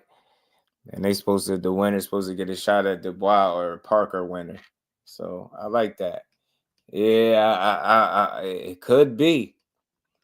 It could be. It could be. Aisha, it could be. That's dope. That's good. That's good. I thought that had Riyadh season written all over it. I like that though. Give the people an option to go to this fight. So that y'all seeing me read it right there, word for word. So yeah, man. Saying this would be the first car in the States, that's a plus. That's what the people want. That's all I'm saying. And I think that's how you start to convince the people that you care. Now, I mean, you got to make sure the boxing is where the people could access it and get to it. You know what I'm saying? So I like that. I really do. Nerd was good with it. So they treat Rollie like a tuna because he is. You don't got no man. Look, man. Man, y'all gonna put some respect. Hold on, man. I got one more time for the road, man. I gotta cue the clip. Y'all gotta put some respect into it.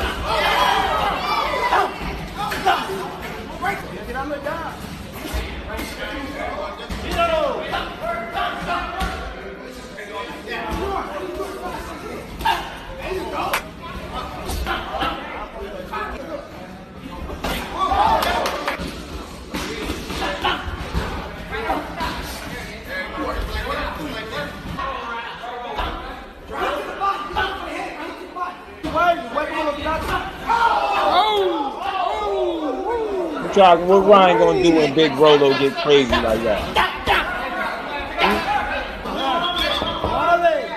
What Ryan gonna do,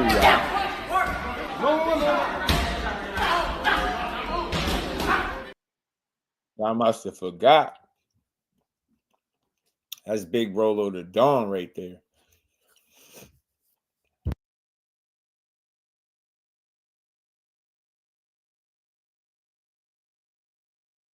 My bad, y'all.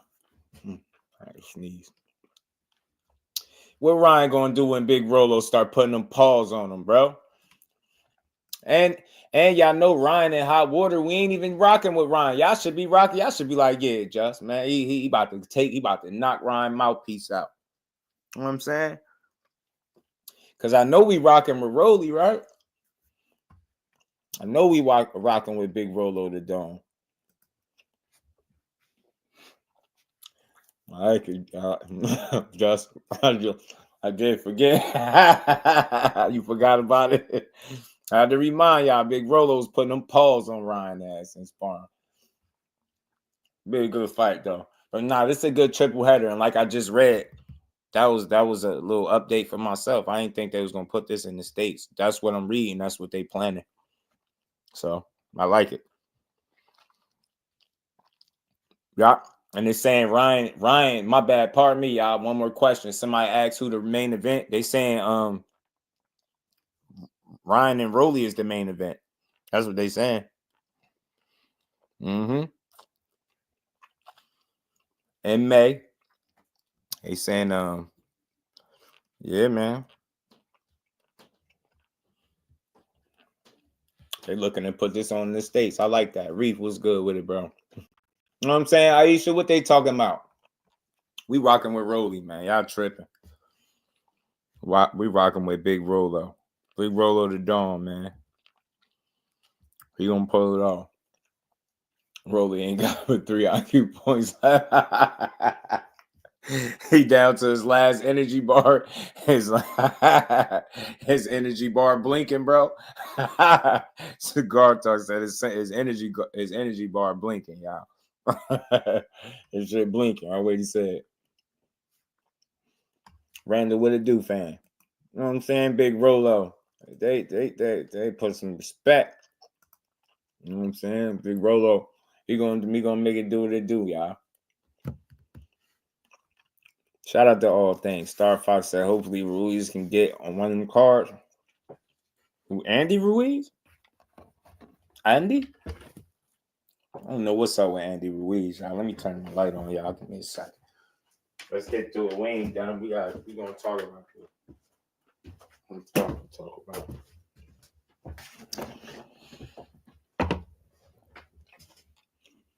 Ryan and Devin in the States. I mean, I agree, Damon, but I wonder if they willing to put this particular card in the States. I don't see why not, right? It's one of the wait and see things, but I think that he definitely could at least make people respect it if he's putting the fights on over here. You know what I'm saying? I think that was a big. I think that is overall. It's like we love our boxing. We want to see it. If it's up to us not seeing the fight or having to see it over there, then of course we're gonna have to see it there, right? But if we again, you giving us an option, yeah, we want the fights where we can go to them. At least without having to travel somewhere crazy. You know what I mean? That's all. We all know the main event ain't that yet. Nah, they saying the undercard, you know, respectfully. But if I'm him, I don't worry about something I can't control. You probably really have no control over that. And the most important thing is you found a situation that worked for you where you was more than likely able to get the money that you was seeking, right?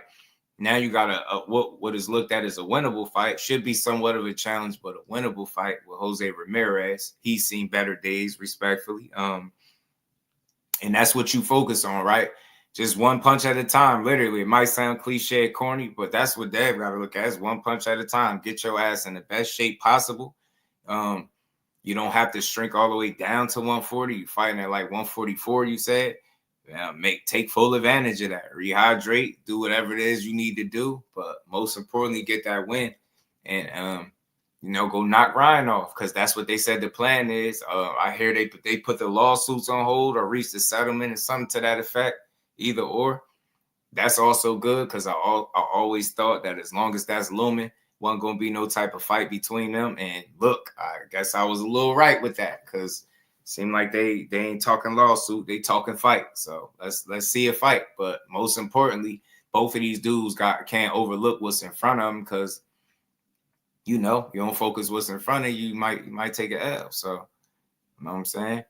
Yeah, this picture right here is justice for Big Watch Barroso, though. We ain't forget. That's all. B-Dog was good. He said, I hope he don't lose no money.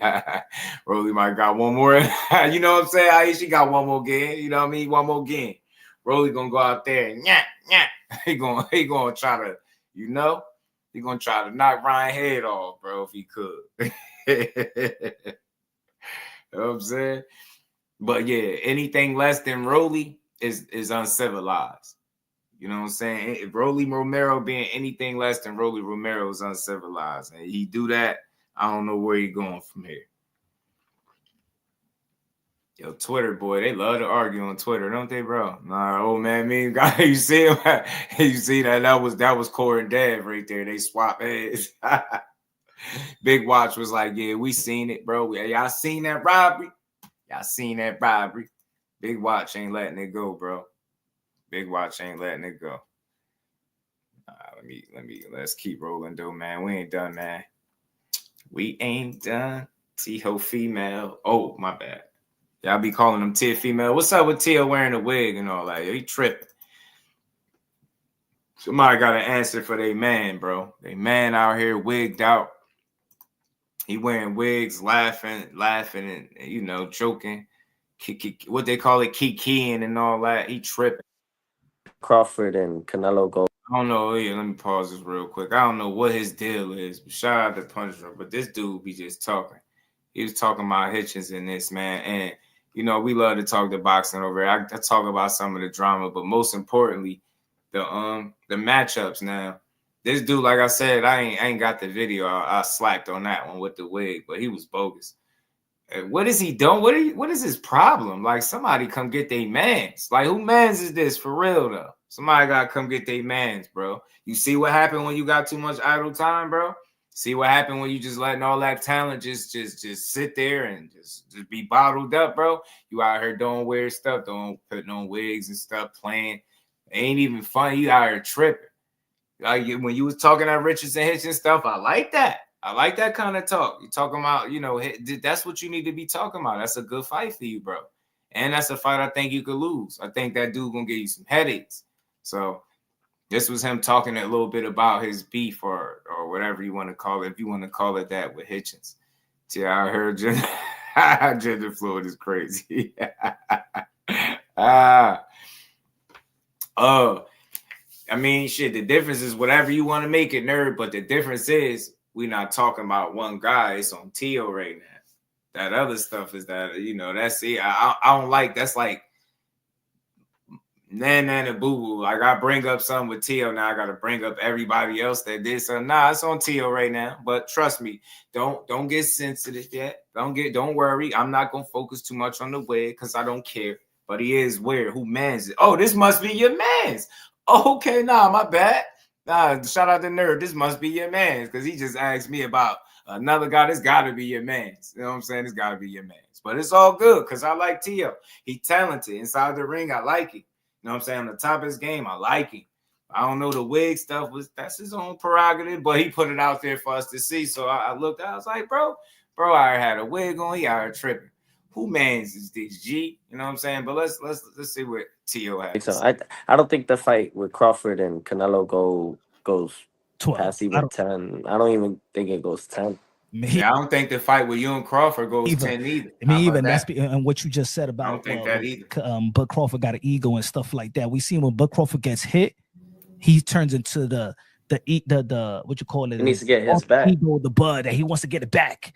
And I think hold on, let me stop it because I'm stopping and we commentating over everything, man. We gotta stop saying that just because Bud get hit, he got to get his back. Yeah, but he ain't stupid about it. I ain't heard nobody say that yet. I haven't heard nobody say that yet. Everybody keep pointing out, yeah, when Bud get hit, he got to get his back. That's why I think, you know, his pride going to get him knocked out. Man, he don't do it in a dumb way. He go about it smart.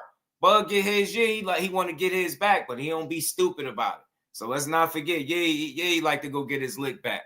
That's just who he is. That's what make him who he is, but he ain't got to be stupid about it. You get what I'm saying? He going to go get it back, but he going to be smart. You get what I'm saying? I'm telling you, man, I don't think Canelo's more skillful than him. And if he beat him, so what? I don't give a damn. Like I said, y'all, I don't want to beat you know, keep beating the same drum. But at the end of the day, man, shit, who cares? He going to fight who he want to fight anyway. Why not it be somebody that actually want to challenge themselves?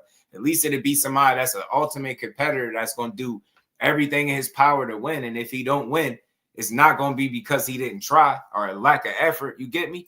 Samuel, what it do? Shout out to Randall. You get me? So I ain't tripping, man. What if he don't stop Crawford and Crawford outbox him or some shit? I don't know. The last time people counted Crawford out, they was sitting there, you know what I'm saying? So let's see it. I don't give a damn. That is going to get him in trouble, in my opinion. Not gonna get him in trouble. Fight, it ain't got him in trouble now. Yet. The fight that people now, especially in the last, today now is really ramped up about you and Richardson Hitchens, the IBF junior welterweight champion. That'll be a good unification bout. 2 Brooklyn natives. You know what I'm saying? Let me read you his last tweet and you answer to him because I don't think that you answered him. He said, "I'm gonna beat the F out." Oh, he ain't tagged me. But I bet on Crawford. Yeah, so I'm gonna read you what he said in his last tweet. He said, "I'm gonna beat the F out you, Teo, and make him look like easy work. Mark my words. 2025, the biggest and the best fights in boxing, the real takeover."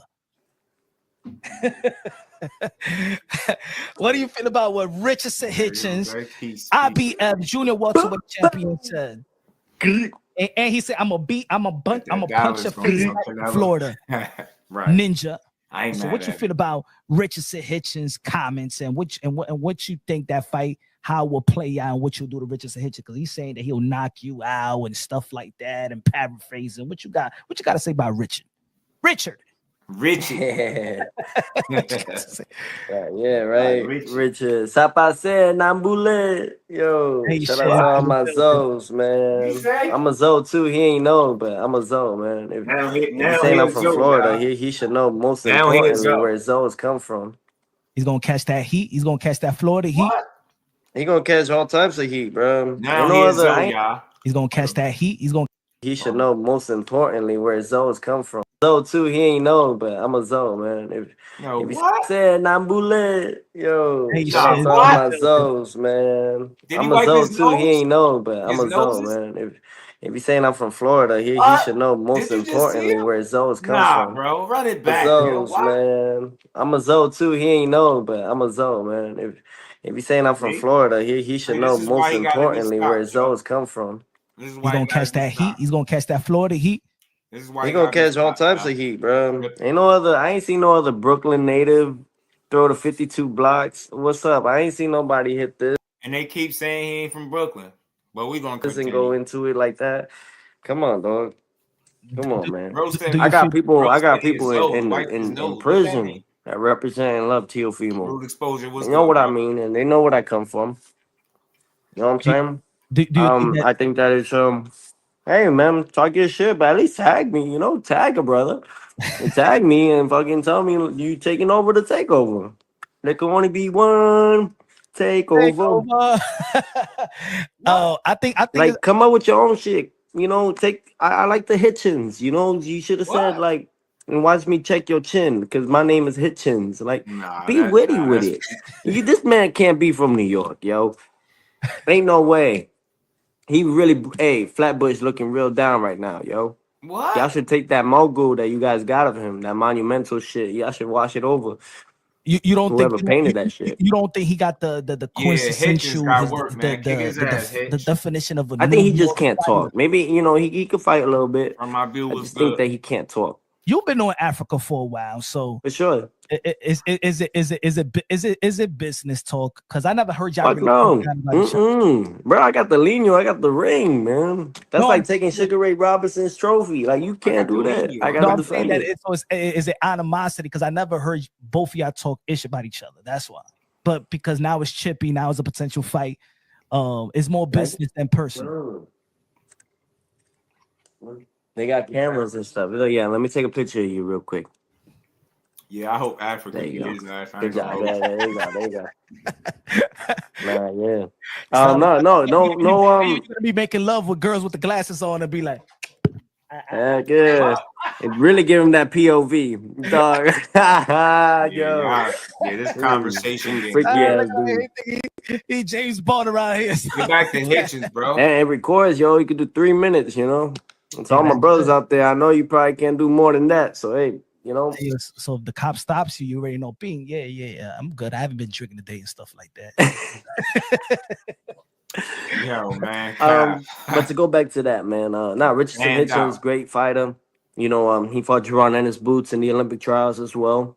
I think they fought twice prior to that. Yeah. Jerron Ennis lost in the semifinals against Gary Antoine Russell. Why is he talking which about is Tweezy in the Russell family. And but yeah, Africa has always been a well-renowned fighter.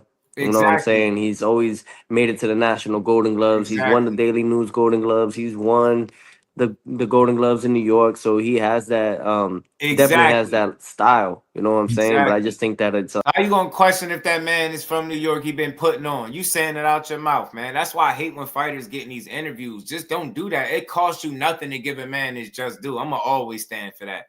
Sitting up there just talking crazy and then having to walk it back as you sit here and talk about how good of an amateur he was, how he was winning for New York, and then you questioning who's really from there when they really question if you from there. And I don't care about shit like that. I'll joke about it, but I don't care what T.O. is from.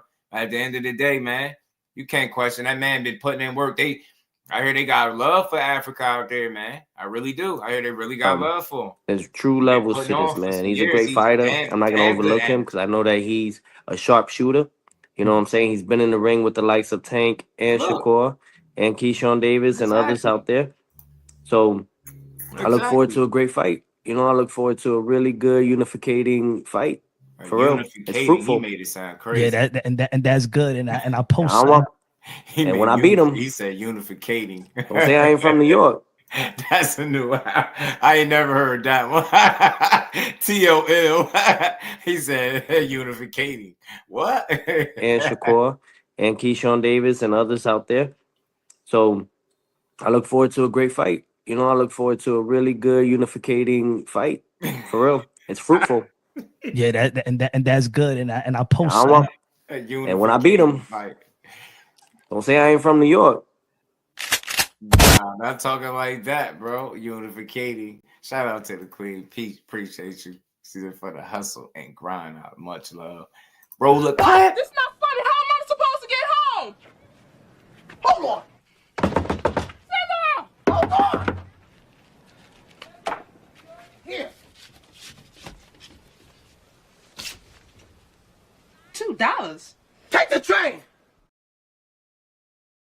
Much love to the Queen. Yeah, man, he's a freaky guy, man. But look, I had my little criticism for him. His personality is just something different. He definitely 1-to-1 in this space. Tio is, but all as weird as he is, that's just a little humor for the Queen. I appreciate you. You know. I love that. I'm telling my age a little bit with that clip. If you think about it, more money been around.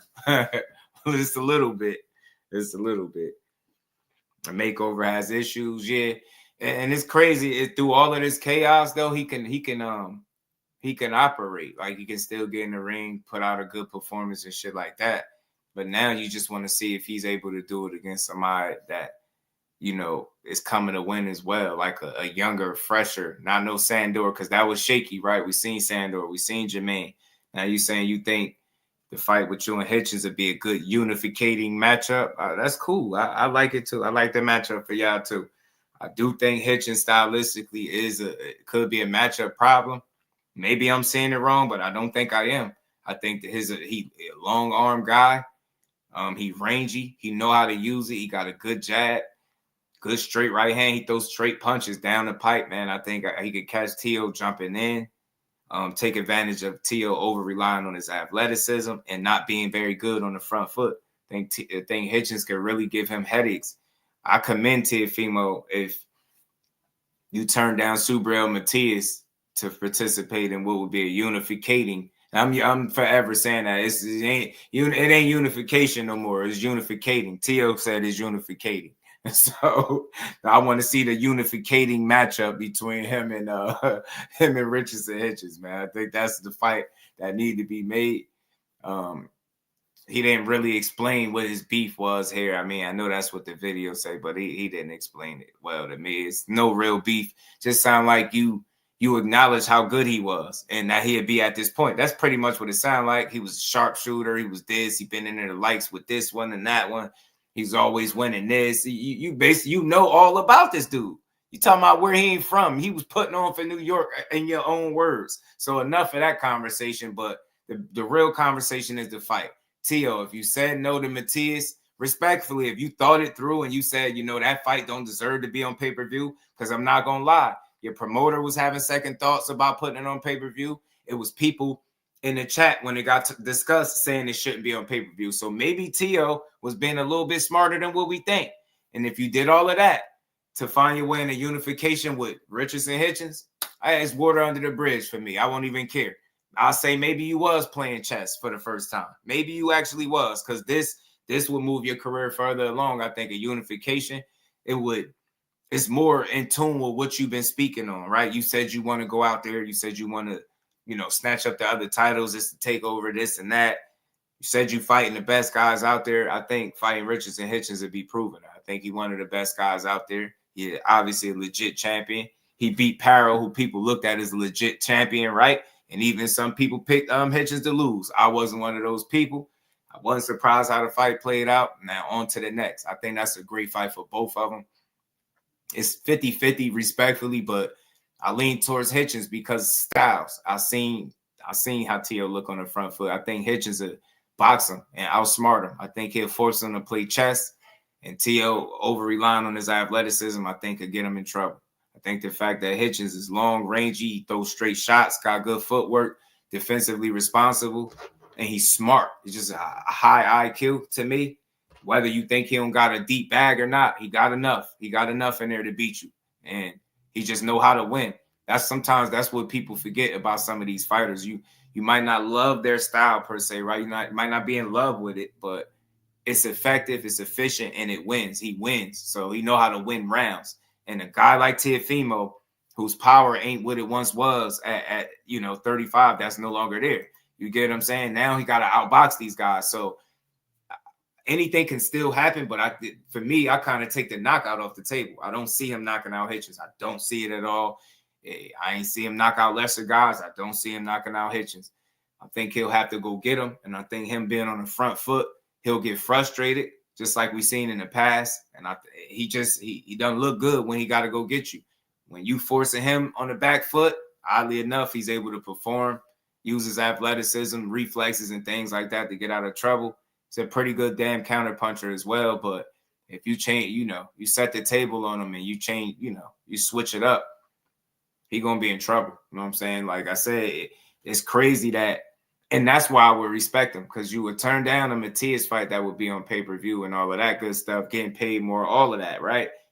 That's a more stylistic matchup for you. Like, it favors you, it seems like. Hitchens is the opposite way. So for you to go, towards the unifications, toward the smoke, toward I think the more challenging style in Hitchens, right? I respect it. So let's see if they can put this fight together. I'm hearing something around April. I see it. I just want to see if Teo going to stand on everything he's been saying. You got a lot of talent. You have 140. 140 is the type of division where enough of those guys, like what we always say, if they mix it up at the top, a lot of those guys could win or lose. Zoom verse was good, bro. Brian was good with it. Shout out to Champ Ross. He hired Hitch manager. Shout out to Brian, man. What's good with it, fam? He said won the Olympic trials. Oh, you talking about Hitchens. Hitchens. Shout out to my baby girl. The queen is just dudes in the building. How you feeling, baby girl? Hitchens doesn't move too much. He boxes in the pocket. That he does. He moves just enough. I don't know if he hands away. You know what I mean? Yeah, but he moves just enough. I don't think Hitchens is like, and when I say like style, I don't think you gotta be moving excessively to beat T.O. or frustrate him, right? Jermaine Ortiz did it the way he did it, right? But I don't see Hitchens moving that much. He knows how to move, when to move. He know how to control distance and range very well. I think that's what he'll do on that fight.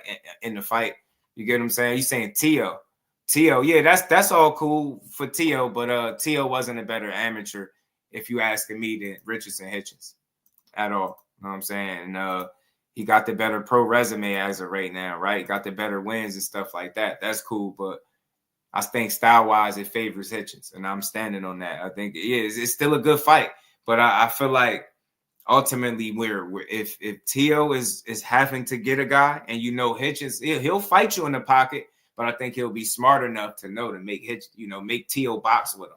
And he keep it a chess match is going to be a difficult chess match for I think T.O. You know what I'm saying? It's still 50-50. Still 50-50 to me, right? But I favor style-wise, I favor Hitchens. T.O. got the experience, so maybe he could overcome the style matchup, right? Maybe he could, weather the early, figure out the puzzle, should I say. Not even weather the storm. Maybe he could figure Hitchens out. But I think he'll give him a really, really good test, bro. And you just seeing how guys like Sandor performed, guys like Jermaine Ortiz is of the world. Those dudes that box him, he don't like it. Like, he wants you to be somewhere, you know what I mean, in his wheelhouse or going to get him. He love that. So that's what I know about Tio. So it's not a style that favors him. Well, what's good with it, bro? What's happening, my guy? What's going on?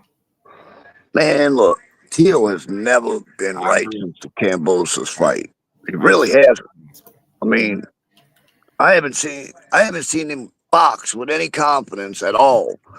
During the Taylor fight, towards the middle of the fight, he started getting some confidence. Mm-hmm. But he knew himself Taylor didn't look good. Yeah. And I think he figured that out afterwards, after the fight was said and done. And I think that's why he's having trouble taking these fights, because he knows in his mind he still isn't right. Mm-hmm. That's a good point. Shout out to everybody in the chat. Y'all make sure y'all smashing that like button for you, bro. Sub to the channel. But yeah, I'm with you. Do I still got it?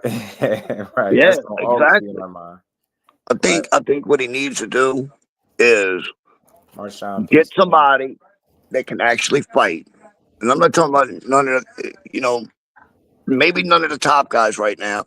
Get somebody that can actually fight. Get in there and see what he's got. See if he can get his damn confidence back. Mm-hmm. You know? Mm-hmm. Because he ain't gonna win no fights the way he's been fighting, especially against the top guys, because I don't see it happening. Right. Yeah, man. That's why I say it's interesting, man. But he known to trick us, right? A little bit. He perform under this chaos. You be thinking this dude ain't focused, and then the next thing you know, you get out there and he have a good one. But just to be fair, like that up down, he's been very up down, up down, up down. Could he finally like start to put together performances at back to back at 140 that we'd be like, yeah, T.O. back. Like we ain't seeing it. You get me? We not seeing it. So yeah, he's definitely got some issues he's got to work out. I think Bob pampered him for a long time and guided his career through the right fights. And then when Bob was like, okay, it's time to take the training wheels off, Tio didn't react so good. But you know what's funny? I get you, but I think that's just like maybe him questioning himself after Kambosos. Because remember, this dude was brave. He fought long, but what he had like 16 fights, 15, 16 fights.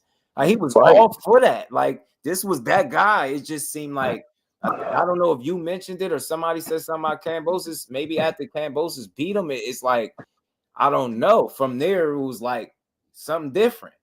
That was this up and down guy. It's like once Kambosos opened that door, you get me? I think part of it is he thought he was going to go in there and dog walk Kambosos, and when that didn't happen, and Kambosos literally beat him up right back, he just lost all of his confidence. It just, you know what? I don't think he lost all his confidence. I hear what you're saying. I think his confidence definitely took a hit. And I think that's when we started to see the real inconsistent Teofimo. Think about it. Well, it wasn't like that before Kambosos because he was winning. No, it wasn't. Kambosos beat him. Now you are up and down, up and down. You get what I'm saying? Then you start hearing him talk about he should be allowed to pick the fights he wants. He start talking like Canelo after he was walking around holding them belts for him. I'm like, yo, is anybody hearing this dude? And then when you see the moves that he be making, it's very consistent with how he think. But much respect to him if he can secure a Richardson Hitchens fight. I can respect that one. That one, because I do think that's a risk. And even regardless of what, it's a champion. I can't complain about you going after a champion or wanting to fight a champion. I want to see this shit. Well, I think another thing that shook his confidence is he watched Tevin beat the brakes off Kambosos twice. I think that affected him too.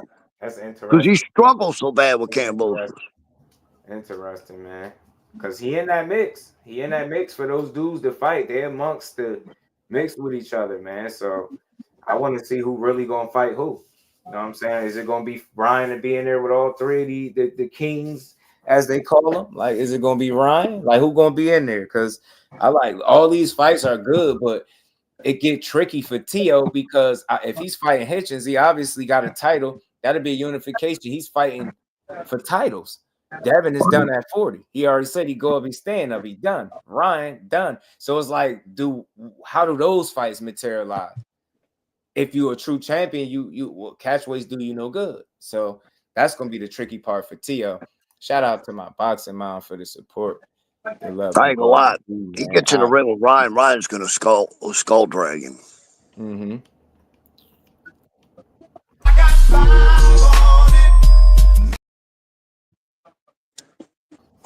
Shout out to Barbara D. Appreciate you hearing me. Bruh, I used to always wish for snow. Now I wish the damn shit would stop. Yeah. Bruh, so, it's been snowing since 4 o'clock this morning, dude. Mm-hmm.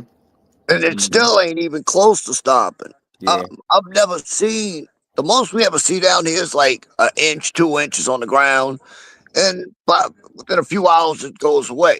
Yeah. Dude, I got maybe 1.5 foot of snow in front of my house. Wow. Yeah. That my guy was telling me about that, as well. Not, used to having that snow. Well, bro, we had to go out and rent snow plows so people can drive. Yeah. Crazy, ain't it? Shout out to everybody. I make sure y'all hitting that like button, man. Yeah, make sure. Yeah, I just wanted to stop and holler at you for a second, bro. Always, man. Always good. I appreciate you, bro, coming up. I'm about to go cook me some dinner and shit. You know it. You know what? Get warm and shit, you know. Man, and stay safe in this weather too, bro. You already Yeah, know. I ain't going nowhere. Dude, I can't even drive my truck. The whole back of my truck is full of snow, and you can't even see the freaking. You can barely see the side of the truck. Yes, sir. I already know how that weather be. It's terrible. All right, Just. You know, stay safe, bro. For You sure. too, my man. Later. All right, I tried it with Claggett. So look, yeah, man, look. Shout out to my brother William Old School. He came up here to build with your boy. Yeah, he got some interesting thoughts on Teo. For me, I thought Teo took challenges early. I think he got one of the better resumes out of the young fighters, right? He do got a pretty solid ass resume. That's why he confused you so much, because you see the talent, you see the potential, but you also see and you hear him getting in his own way. You understand the wins that he got, but you also understand he in position to do even more. And that's the crazy part. If he could just stop playing, like I said, all that talking and stuff, I'd be forgotten about if you getting there with a Richardson Hitchens, whether people love him, hate him, think he's a strong champion or not. He's legit. And that you can't complain about that win. That's Teofimo being the takeover in my book, going after guys in your division. Stop talking about Boots Ennis. You still talking about him, but at least Richardson Hitchens gives us a break from the Boots Ennis talk, and that's a realistic fight. So I think that's what he need to entertain. You got unifications that you need to entertain in your weight class, and so do Boots. Y'all had two separate points, two different weight classes. Let it be that. Stop misleading the people. I don't think you're planning on getting there with him. I'm going to keep saying it until I see it. That's a move that he's going to have to show me that he's going to make for me to see it. Other than that, it just seemed like attention seeking. I don't even like the word clout chasing no more, but he definitely seeking attention, and he's just talking, man. Shout out to Big Dog Willie with one of the best parts of this show, the Bill Haney facts. Shout out to you for the 10-piece, bro. He said Bill Haney said on X, 1984, Sylvester Stallone asked for to play a role of Black Drago in Rocky IV, but he decided to go on tour with Prince and his costume designer and train Carl Lewis for the Olympics. Yo, I don't know where you get these Bill Haney. And we ain't never got to box again. Well, right. well. I already been getting these back, but now it's time for you to get your just do. Shout out to Big Dog Willie. You're gonna have to write something. It's gonna be called the Book of Bill. You know what I'm saying? The Book of Bill. You know what I'm saying? The most exclusive facts that you'll ever hear from him. So yeah, man. It's a lot going on with 140. It seemed like Turkey heavily in the thick of it. He putting together some solid matchups, and like I said, from what I just read to y'all, they plan on putting these cards in the States. So, well, at least this particular one. So it's a start, right? It's a start. It's a start. I can't be mad at it. But I do want to see it. I think Martin Bakoli is dangerous for anybody that he fight. After Jagba, this could be a big, meaningful fight for him. He's taken a loss before. You don't want to lose again, man. And Martin Bakoli is like a damn big ass tree in the ring, bro. Gonna be a tough fight here, tough fight for anybody. A lot of experience. He been around, harder.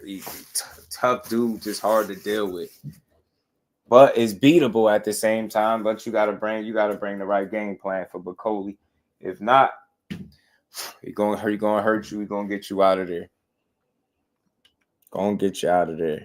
Shout out to Big Dog Willie. Much love, bro. He said Taylor hasn't been the same since that the mountain bodybuilder punched him in the stomach. Hey, Mr. M Pride, bro. I thought it was just me. I swear I thought it was just me with that. I said that's where all his problems started, low key. Punched in the stomach. Next thing you know, he talking about his esophagus is gone and he get too much air in his chest. I don't know what he was talking about. I thought it was just me, bro. Because you better start recycling that. Man. So you say he had a hole in his throat. Yeah, his esophagus, something he said, oh, and the doctor said he could have died that night. Yeah, they was pushing that heavy. My thing is, why would you get in there?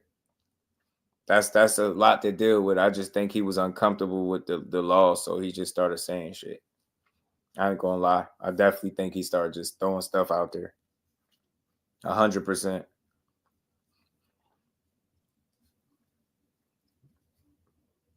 because it's too hard to believe that they will allow you to get in the ring in that kind of condition. Like, it just don't make a lot of sense. I heard of people like overcoming shit and being tough and all that stuff, but that's hard to believe. It's tough to believe, bro. It's very hard to believe.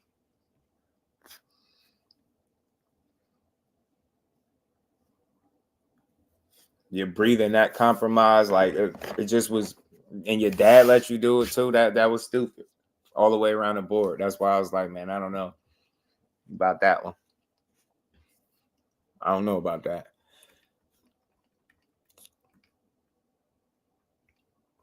Bill Haney channel banned me because of my Bill Haney facts. I don't know why, because it's facts. It's like Bill offered Matiz $4 million. He like, Devin, you know it. Wow. Then why Teo is the lineal champ at 140? The lineal. He won't stop talking about the lineal. Teo is a good fighter. If you ask, I don't know if you was asking me, but that's what if that's what you're asking. Why he's the lineal champion? Teo's a damn good fighter, bro. He showed you that. Like, the way he beat up Josh Taylor was very impressive. The only issue with that for the people is they didn't think Josh Taylor was still the same guy anymore, and we already seen Jack Catterall do it. Just didn't get credit for it, right?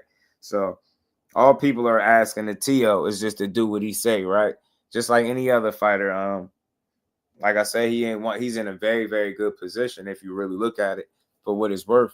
And he can get the fights that he needs as well. You can get a unification with Hitchens. Like I said, that's all you need. That's right up your alley. That's right what you need, bro. Go in there and get that smoke. You know what I'm saying? Go ahead and get that smoke with Richardson. I'm putting my money on Hitchens, though. I think Hitchens really can beat him. I really think he can outbox this kid. Let me delete this. Let's keep getting to the Yeah, Turkey mentioned you in a tweet that he hopes that you're gonna face Boots. Yes. And then the winner faces maybe the winner of Ryan and Devin. That's what it's looking like, yeah. So we're looking forward to it. You know, it's all about the best fighting the best. And, you know, listen, I think, yeah, man, we're here to be strong, like LA. What do you make of that Boots fight? Like, how close are we to it? The only thing now is just us winning our next fights. Yeah. That's it. That's as close as it's going to get until then. So you're having a fight before the Boots fight? Yes, We were at 140 or 47? At 140, and then we go to 47. Okay. Yeah. Do you know who it's going to be? Is it like singled down to someone? Well, we're talking right now, Richardson, Hitchens. We're going to unify. No way. Yeah. That's a good fight, bro. Yeah, so 2 world title fights lined up, and then, you know, the prize fight. Man. When do you think that fight's going to happen with Richard Tail? Man, stay tuned. That's all I can say. What do you think, like, what, May? Very soon, very soon. That's the beauty about it. We're going to get everything done. So the whole goal is just getting everything done right now and finalized, and you know, that my team, my legal team is doing a great job, so that's it, really. And there you go, man. You see, he's still also talking about that boot stuff, but I think that's just wishful thinking on his part, because see, the thing that sometimes fans don't take into account when you hear these fighters speak, you want to take him at his word, but you also got to take it with a grain of salt or put a little asterisk next to what he's saying, because you don't know what Boots Ennis wants to do. For y'all to make the fight, he got to be interested in fighting you, and it got to make sense. It got to be worth it for him, not just money. The move got to make sense career-wise, and I just don't see why fighting a 140-pounder coming up to 147 would make sense when you got unifications looming right over your head. They already saying you got to potentially work out a fight with Stanionis for April. There you go right there. You got 2 belts. Now you telling me 2 belts don't look better than 1, and when you go to, you know, secure another champion, you got Brian Norman over there. Wishful thinking in a perfect world. You get Stanionis, you beat him, you got 2 belts. You go revisit the Brian Norman situation. Now you got to fight for 3 belts on the line. You get 3. I'm pretty sure that last champion want to get in there with whoever got 3 belts. That I think is the more realistic plan and path for Boots in it. So when Teo say, yeah, well, we want Boots, or we gonna fight, you know, such and such, he gonna fight Hitchens first in the unification, then we're gonna go up to 47. Think about that. Once he unified, I don't think he gonna fight between 2 weight classes. I don't think so. That's risky, and I just don't think that's a smart move. So he gonna have 2 belts. He might as well continue to chase legacy and chase the other champions at 140, get them in the ring instead of talking about going up there to 47, where clearly Boots has work to do up there. You get what I'm saying? Shout out to Hansway, man. Appreciate the support. He said he wants Boots. Turkey wants it too. As you show us, Teal fights the ring champ. He calls out Loma Teller. Boots about to be the ring bell holder soon. Look, can't deny some of the moves he made in the past. He definitely fought those guys that you mentioned. But for me, for this one, he gonna have to show me this, because I don't see why the Boots fight makes sense for him other than it just being a name that's hot and he know people respect and he attaching his name to it. I don't believe realistically that he has plans on moving up that 147, especially after investing another fight at 40 to be a unified champion. Let's say he beat Hitchens, right? They make that fight. You get what I'm saying? Now, their fights will be around the same time or around the same targeted date, which I'm hearing on both sides, April for both guys, Boots and T.O., in their respective fights. But I just don't see him going up there to do it. I'm not saying he's scared of him. He won't fight him. I just think when it all said and done, it ain't going to be the best move for him. So although it sounds like a great name to call out Boots Ennis, but it ain't going to be the best move for him, which is why I don't see him making it. You know what I'm saying? You could really establish yourself at 140 and do damage there, bro. You get yourself 2 belts. You cooking, man. Go get them. Go get the rest of them. I think that it's more realistic to chase what's right in front of you than trying to create a situation where you don't know what that next guy is going to do. Now, had he went up to 47 and say he going to challenge a Brian Norman, how they said that he could have for the belt, now I believe that he'll fight Boots Ennis because he made himself a champion there and he put himself right in Boots Ennis' way. But without putting himself in Boots Ennis' way, I don't see him moving up to 47 and facilitating a fight with him without it just being meaningful for Boots. Like I say, you got to put himself in his way. And the only way you can do that, you'll have to beat a champion at 47 and get a belt, you know, in my opinion anyway. But we'll see. We'll see. Shout out to Hansway. Appreciate it. Shout out to the Queen Aisha. Always supporting the grind, man. Much love, Queen. Shout out to the Queen Aisha as well, man. Appreciate you. But we'll see. Tioka surprises Fresh Baker what it do.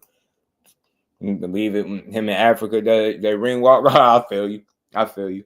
I feel like this one is real though. You got the right people talking about it. They interested. Ricky was good, fam. So I like it. I like it. LWBoxing was good with it, bro. That's a real fight to me. Would you like to see Ray Ford fight on the Boots versus Stan Jonas? Who is dude free? Is they in the same weight class? You gotta pardon me. Nunez. Because I know there's been some talks about Nunez, the KO guy, man. What's his name? Eduardo? Is it Eduardo Nunez? Is it? Joe Quinn, what's good with it, fam? How you feeling? Said go fight Norman. Yeah, if he fought a guy at 47 first, meaning like it had to be a bell holder, right? Because other than that, it just wouldn't make a lot of sense for Boots to entertain him. It'll just be a fight where people could just talk shit. You know what I'm saying? Not saying that he'd care, but he got unifications, I think, that he could worry about. Unless fighting T.O. is so lucrative that you can't turn it down, then that's something different, but I don't see it. Pugilism said Barrios versus Boots, or Barrios versus Norman, or Norman versus Boots. Make those. Yeah, the thing is, like I said, I hear you know, Boots is in line to fight Stan Jonas. I think they're gonna work that out. From there, you know, Brian Norman got a fight with Derek Cuevas or something like that, right? So he got to win that fight. And you was hearing about Conor Benn and Barrios. You was hearing about it, but you hearing Conor Benn about to fight Eubank. So April 26th, I believe that is. So I don't know who Barrios gonna fight next. He look like he need a damn break. Nunes fight for a vacant belt next. IBF next year. Ray's too far down the rankings, yeah, unless Eddie can work some magic. I feel that. I would like to see it though, because I hear them throwing that name out there, and I seen Ray Ford even entertain it. I forgot he is just getting there, so he do got to put some work in. Turkey plus up the money is lucrative. Yeah, I think Turkey could eliminate any potential money issues for guys in these fights, but ultimately, man, it's gonna come down to if it's gonna make sense, right? You know what I mean? Not just the money alone, right? The situation got to make sense. Like I said, unless the financial gain is something that you just can't ignore. If it's life-changing, career-changing, some shit like that, then maybe. But other than that, if you Boots, you do exactly what you're doing. Boots stayed down. He stayed loyal to 47 division. And now it might seem as though it's about to pay off for him.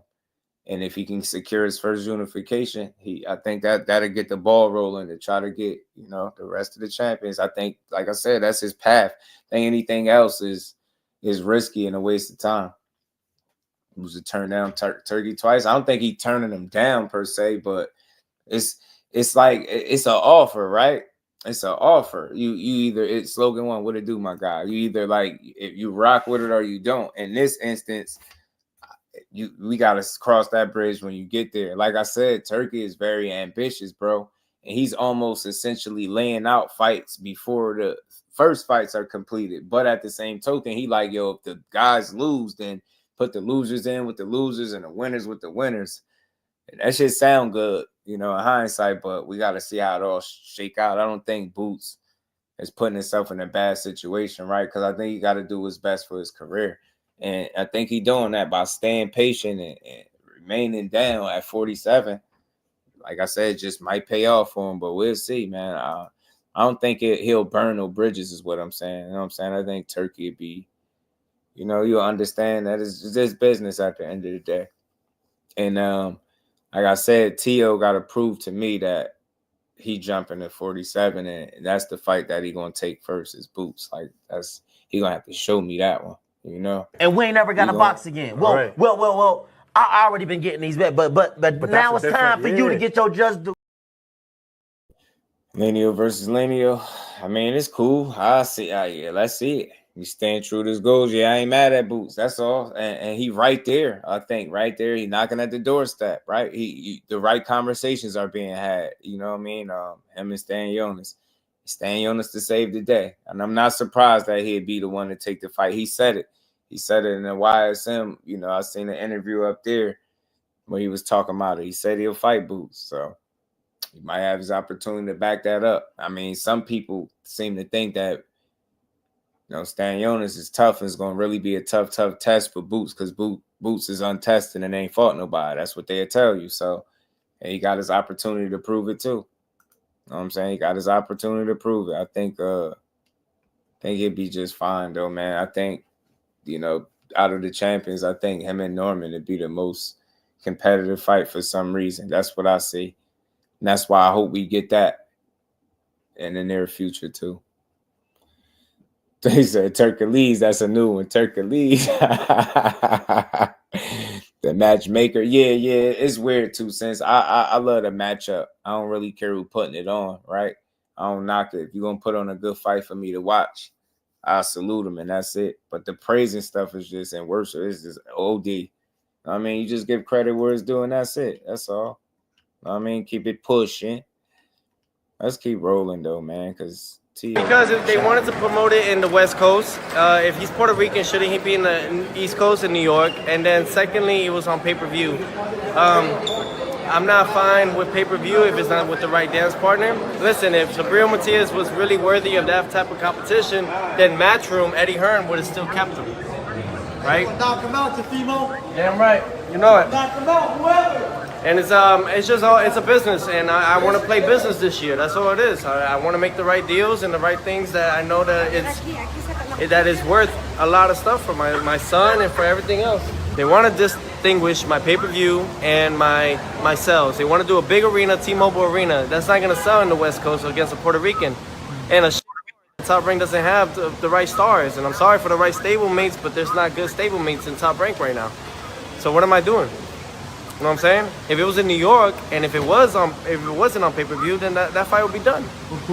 So I asked for $3.5 million guaranteed as an insurance policy. If you're gonna do that, because it's gonna lower my stock in pay-per-view, 55, 65,000 maybe.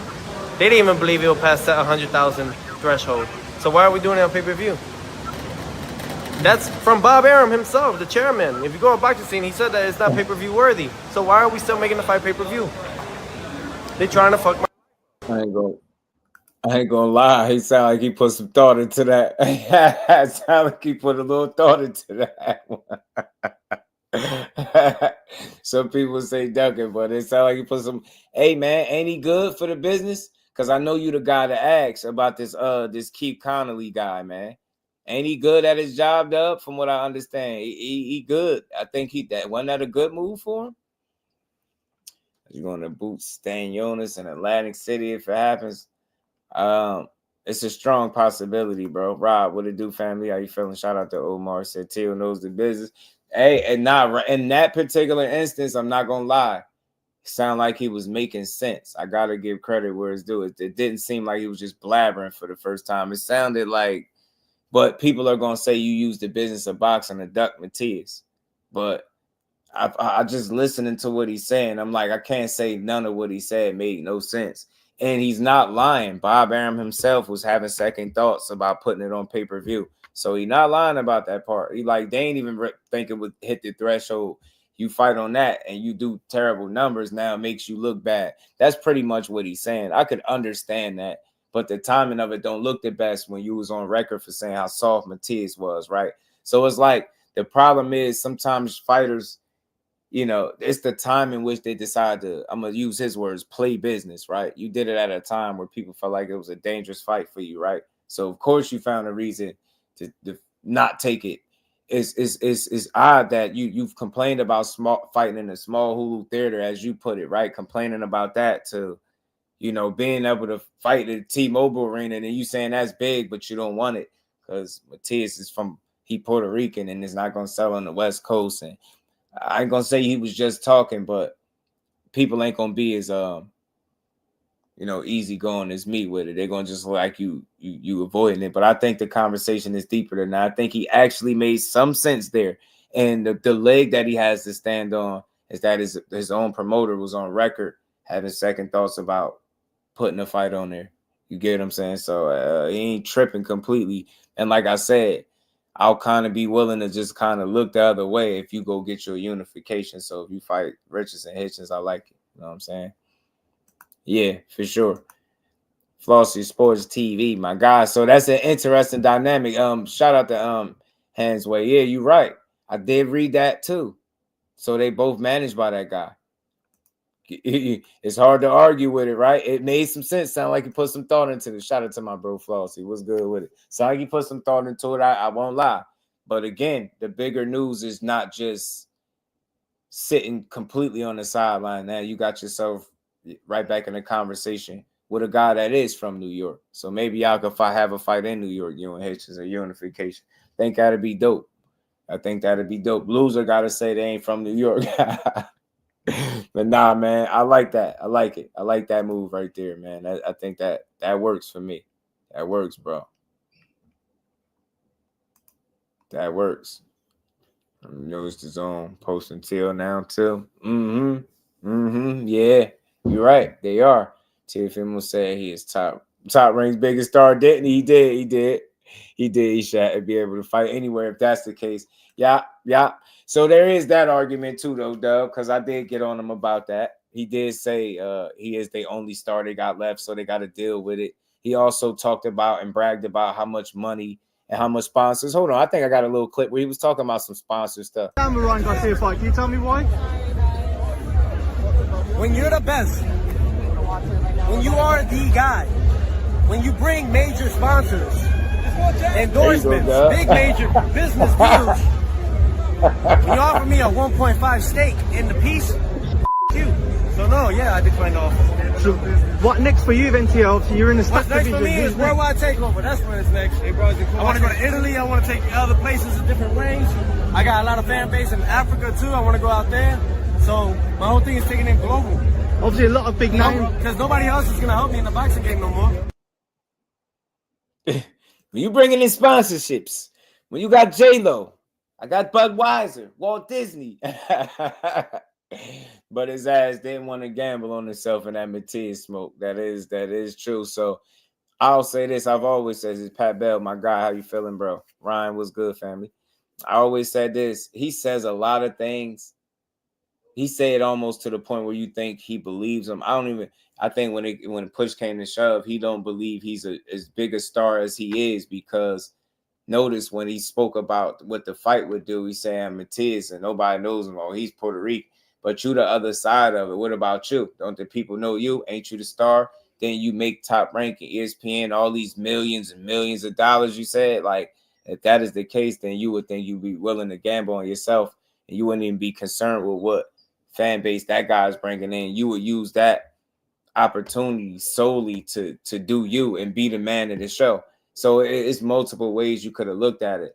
Although I'm still standing on what I said, it do sound like he thought about it and thought it through. I don't think he was just yapping, but it contradicts a lot of what he said about himself in terms of how much money he bring in, how big of a star he is, how he was against the Hulu theater. He thought he's better than that. Then when they give you an opportunity for better than that, you say the money's not good enough. They give you an opportunity for more than that, and the opportunity's still not good enough. You get me? So that's where his argument is flimsy, right? Just because of all the things that he said in the past that go against everything he was saying now. Like, if you really believe that you was this guy, you wouldn't worry about what star the other guy bringing in. Like, that's like Tank. He don't worry about what his opponent do, because he know he gonna bring the people, right? And he's confident that he can do that. And as it applies to Teo, it's just not the same. Teo beats Hitchens, Ryan, Devin, but might lose the boots. I feel you, Omar. I think Hitchens is a tough fight. I think it could go either way. I lean in favor of Hitchens in that fight. Stylistically is why. And I think Hitchens has the kind of style that, like I've been saying all along, will trouble Teo. I think he troubles Teo. You know what I'm saying? Ray Davis, my guy, was good with it. Top Rank violated. Long time out the ring. Gambled on himself alone. But don't misunderstand what I'm saying. Teo is taking chances. Yeah, he gambled on himself, but that's not the same situation, right? When I say gambling on himself in this situation would be, listen to what I'm saying. If you are a big star, are you concerned with what the fan base that your opponent is bringing in and where the location of the fight is? If you're completely sold that you're this star that brings in these millions of dollars, that bring in all these sponsors, we got J-Lo. I'm never letting that go. But we got J-Lo and so on and so forth. You hear how he was just talking there. Now you have an opportunity to fight on pay-per-view in the T-Mobile arena. You getting a bigger arena, bigger audience. It's pay-per-view. They upped your money. You getting a percentage split of the pay-per-view. Like, you get what I'm saying? If you are the guy that you were painting yourself out to be, that's what I mean. You gamble on yourself and you take that. Because you get me, they giving you more money. They checking boxes for you. Check me out. You said the Hulu theater is not good enough, right? You complain about it. T-Mobile Arena, you express how that's a bigger venue and it wouldn't sell because it's too big. Nobody's gonna buy that. Like, look how he think about it, right? But they giving you more money than you've gotten. So they checked a lot of boxes and you still found a way out it. But I ain't tripping because fighters are allowed to make decisions. I'm not one of those dudes that's telling them he got to take the Matias fight or it's nothing. You're a duck and nothing. Nah, I mean, it is what it is. But I just, given the way he spoke about Matias and Puerto Rican fighters, you think he would have been jumping at the opportunity to fight him. But like I said, if Hitchens is what's on the table, that's great. That's even better for boxing because you get a unification for both guys. Mark West was good with it, bro. You get to show you if Teo could raise his level again on the night for a guy that you think could beat him, or will Hitchens find a way to, snatch that belt and he be unified. So it's real smoke at 140. It's really good fights at 140. And it's deep up there. And enough of those guys mix it up, you'll probably see belts changing hands and all of that. If you look at most divisions, 140 right off the top to me is one of the deeper divisions that, like I said, if all those guys mix it up, it'll be hard for any one guy to run the table and become undisputed. I think that'd be one of the tougher divisions right now, all the boxing to do it. You know what I mean? For the bigger, not big, but, not the teeny weight classes, 140 is pretty deep. Got a bunch of talent. You know what I'm saying? A bunch of talent. And Teo, like I said, he'll be right in the thick of it in the unification. So it's good. It's good. We need to see shit like this, man. Need to see it. He went from talking about turning down Ryan to entertaining talking to him, man. It's a lot changed in this time frame since the last time he spoke about this. Damn, I forgot about that. Jeez. Yeah, hit that like one time for me. Said find your niche. Yeah, hands way. So it's you know, I definitely hear you, but Tio, he's just in a good position, right? And should to a degree, fighting a guy like Hitchens is a risk too. And you know, to a degree, it is a risk. You know what I'm saying? That's letting the people know that you're really serious about snatching up titles where you at. So let's see where it get him at, man. I hope that's the next fight for him and nothing else. Because he already, for me, the disappointment with Teal would be him not taking this fight and finding something lesser. I hope he don't do that. He's done it in the past.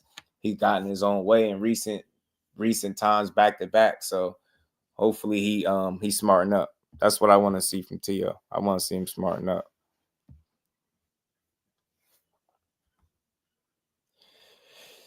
And we all know Keyshawn on deck because win or lose every fight is deep waters and builds experience for the next big opponents. Support Keyshawn with Matiz, Tank, Loma, Haney, Ryan, Parrell, Hitchens. For sure. Ryo and Pitbull till when he has an actual fight. Yeah, I think for me with Tio, when it comes to like announcements and speaking about fights, they're the ones that you usually want to hear what Bob Arum has to say, right? You hear Bob talking about it, then you know it's legit, or the chances of it happening is legit, right? That fight needs to happen between him and Hitchens. I don't think any like after you said it and that's what you want to do, and especially you off the back of turning down a you know, saying no to Matiz for your reasons that he just listed in that video. So I think that's the next best option for him. You know what I'm saying? Might be a better option at the end of the day, like I said, because it's a champion. And you can never go wrong with fighting a champion in your division. Nobody can ever slight you and say you picking or nah, you fighting somebody on there. He called T.O. the crossover. Dan McQueen was good with it. T-Ho female pulling the Oscar. Yeah, you seen him? You seen him? I forgot. Let me see if I can find it real quick for y'all. Y'all hit the like button one time for me if y'all haven't. We're going to keep building for a little bit. Let me pull this up. Know this dude.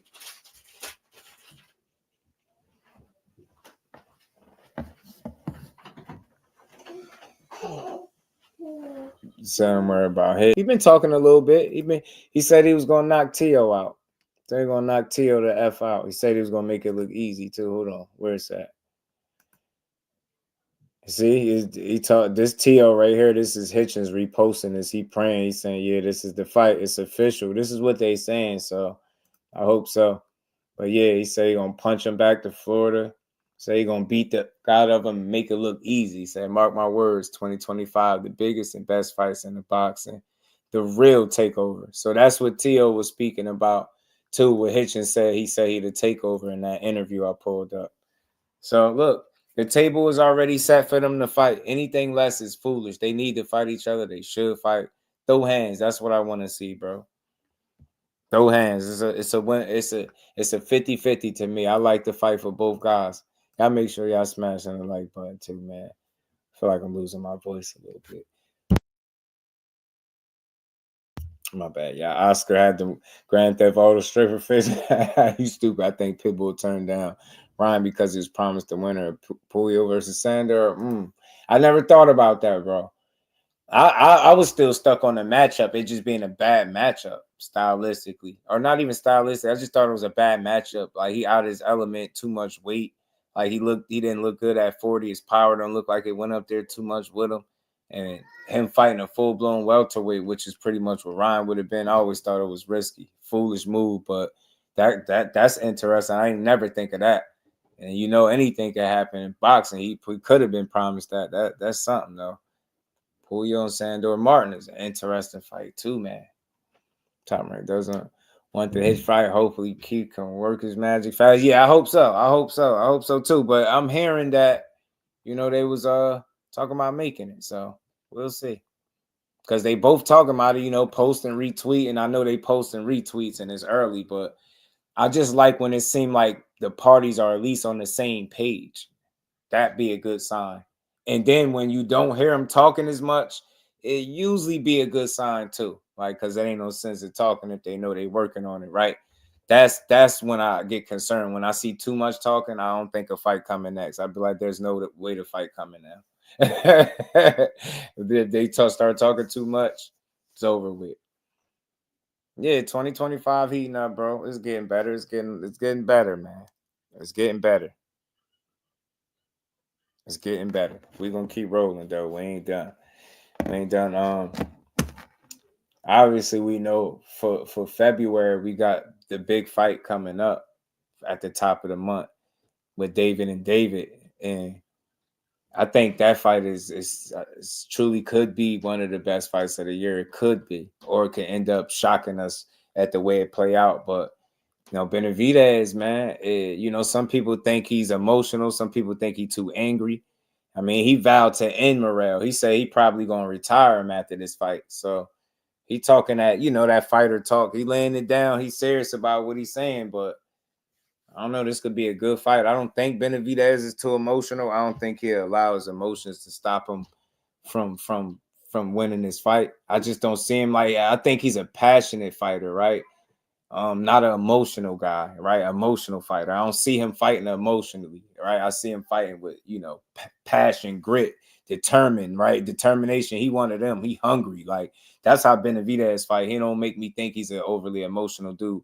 No matter how he talk and how it sound, when he get in the ring, he's really composed in there. So, and he, you know, he stayed composed under pressure. You seen him losing the early rounds against Caleb Plant. He stayed the course and waited Caleb Plant out and started taking him out in the back half of the fight. Yeah, the first is going to be great, man. Adam Azim versus Sergey Lipinets is on site. Oh, yeah, February 1st, too. I like Adam Azim. Dub, he can scrap, bro. I like him. Teofimo is not on the list with Turkey out of sheet, so he ducking his name. Nah. Look, there you go. Hold on, my bad. There you go. There you go, Tio. They've been talking about it. Tio in the mix. He ain't go nowhere. Yeah, I'm on Twitter, bro. Shout out to you, Hansway. Appreciate you. I'm on Twitter. Jusdueboxing.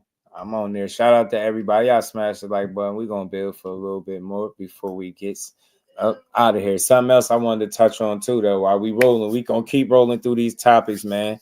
But, yeah, Benavidez is vowing to end David Morrell. I like the energy. They both talking, but Benavidez seemed very sold and hell-bent on really hurting this dude, causing him some bodily harm. My biggest concern for Morrell is the amount of experience I think that Benavidez picked up more so with his last 3 fights or so. I think it's going to be tough for a guy with 11 fights to make up for that amount of experience. But if that Cuban style of boxing is present in the ring, I think we got a great fight. I think we got an interesting fight. You know what I'm saying? David Morrell needs to stick to a game plan. He needs to box Benavidez, not try to fight him and get caught up in trying to prove that he can outpunch him or anything like that. He needs to be smart. That's my only worry. He's young, and will he allow his bravado and his confidence to put him in a situation that he shouldn't be in, that he don't need to be in? I want to see him fight a smart, composed fight. I've seen a number of his fights. I've seen him do it. I know a lot of people focus on the mistakes Morrell make, but I think he do a lot of things well when he on his game, and I expect him to be on his game for Benavidez. Because without it, I don't think you could win. He need his A game. Nothing with him, but not on the list. Tio, we'll see with Tio. We'll see. Because the name's been floating around. It's been real tentative with Tio. So right now he's talking about Hitchens. That's what he's saying out of his mouth. I'm hearing possibly something for April, but we'll see. So I don't know about any other name at this point. So if I find out, I'll definitely let y'all know. Shout out to Notch Milan. Shout out to you, bro. Or a million. I think Benavidez wants to prove he wasn't ducking Morrell. Yeah, that too. I mean, I think he shot that narrative down square in the foot when he was the one that initiated the fight. You know what I mean? I hear that they had Jesse Hart for him, and he wanted Morrell and not Jesse Hart. So shout out to him. I believe Dub dropped that in my lap. He one that brought that to my attention. So shout out to Benavidez for being the one to be pushing for the fight. And shout out to Morrell for saying hell yeah to the fight. You just can't, you got to respect them. Win, lose, or draw. I don't even care about who win, lose, or draw. I like them both, but I don't really got a dog in the race. But Benavidez got a lot of experience that David Morrell going to have to overcome on fight night. It's not going to be easy. Then you got the coaches. You got Jose Benavidez Sr., and then you got Ronnie Shields.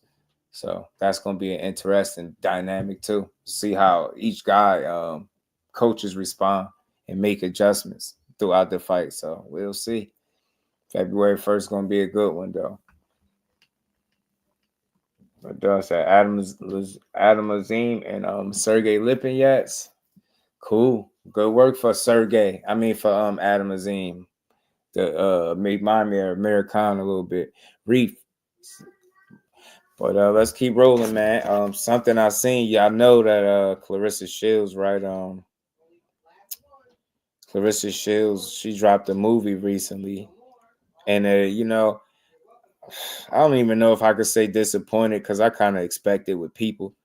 Like I see different people giving their takes on the movie, and some people was kind of trashing it. I mean, I like I said, I don't even know if to say I'm disappointed in people because at this point, nothing surprises me. But you'd be surprised that, you know, I expect fans to be a certain way, but the people that participate in the sport, I expect their commentary towards things like a boxer coming out with their own movie. I expect you to salute that and not slight it. But I came across this clip from Savannah Marshall where she did with on Seconds Out, and she was talking about it. I'm gonna let y'all hear what she had to say about this movie.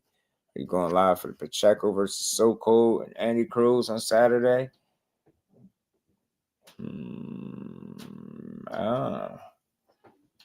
I'm probably so. I might, bro. I gotta remember. I'm doing a poll. I put a poll up. See where we at by the time we get to like Friday or something, bro. And I'll do it. Shout out to Damon. Shout out to the GOAT. Her hometown, 40 minutes away from your hometown. Yeah, man. I don't know. I just think she get a lot of unnecessary flack. I get it. She's outspoken and it could kind of ruffle your feathers, but like that's one thing out of like so many things that I think we know that she do well, right? Or what she represent. I just don't think what she represent far exceeds and outshines anything that she's saying, right? I don't think she's no overly negative person and nothing like that. She's just super uber confident. And I think some of it comes from being slighted her whole career, or I want to say her whole career. It's just like, no matter what she proves, you always got somebody, and it's not just like a somebody. You always got the people that's in boxing still questioning how great she is, if this one is better than her. And it's just like, I ain't saying you can't have your opinion or like somebody more, but it's like, at what point do you just appreciate what she do and just leave it at that? Without comparing her to nobody. Just say like she's just great in her own right. So you got different people coming out, and you know, you got fans bashing the movie sales and what it made. I think that's lame. But then you had Savannah Marshall come out and give her thoughts on it. And I just think that's kind of weak. And it come off as sour grapes because, you know, she can no longer build her career off the back of Clarissa's hard work. They manufactured Savannah Marshall's whole entire career off an amateur win that she got over Clarissa that she never really shouldn't have got. It was a damn robbery if I ever seen one.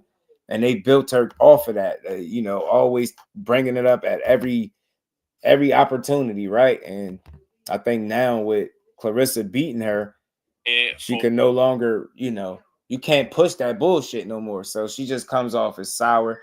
Why don't you try to fight her again or something in the States this time, like instead of slighting her on the sideline? Because you had your opportunity to stand on everything they said you was when y'all got in the ring. And although you put up a great fight, you lost. It was fair and square, and the better fighter won, which was Clarissa. So I just hate it, man. I think the media misunderstand her. She in a male-dominated sport where all they do is talk crazy. And I think for a large part, a lot of people just want her to shut up and box. But she gonna box, beat you up, talk crazy, beat some more ass, win some belts, drop a movie, talk some more shit. You get me? And people don't like it, man. That's all. Andy Cruz had a great opportunity to clout chase Keyshawn this week. Shout out to my guy, Dub. Right. Let's see what he do with it. They fight Shadeja last opponent in March. That's what's up. Shout out to Savannah. I just had Shadeja on the other day too. Shout out to the champ, Shadeja Green. Man, she was on the other day. Matchroom posted who signee will be announced tomorrow. Let's see if it's TL. I heard they signed a young fighter, Amari Jones, I think. Amari Jones. Oh, I'm right. Amari Jones, right. Amari Jones. It was. I was right. Shout out to Dub. That's the fax machine. That's my guy. But let's get to this. Let's hear what Savannah Marshall had to say. Savannah, great to see you. I just wonder, Christmas, you had the Christmas tree, you had your presents under there. Did you unwrap a new pair of 10 ounces or is it 4 ounces? The fingerless gloves, which one was it? I never got no gloves for Christmas, either or, no MMA, no boxing. I went to Thailand for Christmas. My sister lives in Australia, so I met her in Thailand. I haven't seen her for maybe 2.5 years, so it was lovely, really nice. Good to hear that you had a lovely Christmas. The way they talk be making me tired, man. They do. Over there. Now, let's get into it. Look, a date for yourself. I was there last year for your PFL debut and wondering if you'd have a fight at the back end of last year, but it didn't materialize for you. So what's the latest with yourself and getting back into a boxing ring? Real quick. I don't even know how to say your name. I ain't gonna butcher it, but shout out to you. Smash that like button, sub to the channel. Appreciate you sliding through. You think Ramirez is gonna be Haney? And we're gonna see Ryan versus Ramirez in September as the co-main to Canelo and Bud. I ain't mad at that. Haney got some questions to answer. I know some people still don't believe that he back, but I think he'll beat Ramirez. Ramirez ain't the same guy that he once was. I think he's seen better days. I think one of the turning points in his career was the loss, obviously, to Josh Taylor, and then him going off to get married. Respect to him and the family life. But once he came back, just don't seem like he the same guy. He seemed like he missing a gear or two. I think because of that, the Haneys have scouted this guy out. And, it's a calculated risk, right? All fights are risk, but it's a calculated one I think they could win. You just look at it from a style standpoint. I think the only way Haney loses this fight is if he can't return to form, if he can't still be himself, and he allows Ramirez to wear him down. But Ramirez just don't have the same uptick about him that he used to. He don't seem like he get the engine revving like he once did, right? He don't just go for it. I don't see that. I just see it in little spots here or there. And it's like he allow you to outwork him. Seems as if he's overthinking in there, he thinking too much. You get what I'm saying? And one of his best attributes, I think, was his pressure and his willingness to let his hands go and throw combinations. You only see flashes of Ramirez and what he used to be. And I don't think he could beat Haney like that. And again, granted that Haney is going to return to what he's supposed to be, right? I think he can beat him. I think it'll be a style thing, and I think Haney could just outbox a guy like Ramirez. Maybe, have some moments of his own in there for Ramirez, right? But ultimately, I think if they didn't miscalculate this and if Haney returns to form, he'll beat him. He'll box him. And you'll see what I'm saying. You'll be like, damn, just called it. He going to outbox him, yo. Might have a couple ooh and ah moments for maybe Ramirez, but the only way I think he wins this fight if Haney is not the same guy, and I'm not banking on that. I think he'll be back. I think that's a good fight for him to get back. Bud Cheddar was good. How you feeling? Ryan and Rollie gonna set a fight? For sure they is. Let's hear what Savannah had to say before she put us all to sleep, y'all. Smash that like button, sub to the channel if you new. Turn your notifications on. Let's go. Yeah, I'm obviously McKenzie, my manager, and Vince Lamb, if you want to box it, I'm hoping to get on the March 7th bill. Look, but you know what boxing's like. It's whether or not it comes off, but I'm hopeful. What about in terms of a PFL return? Is that in the works for you this year? Yeah. So I'm contracted with PFL. So I'm contracted 4 fights. I've still got another 3 left.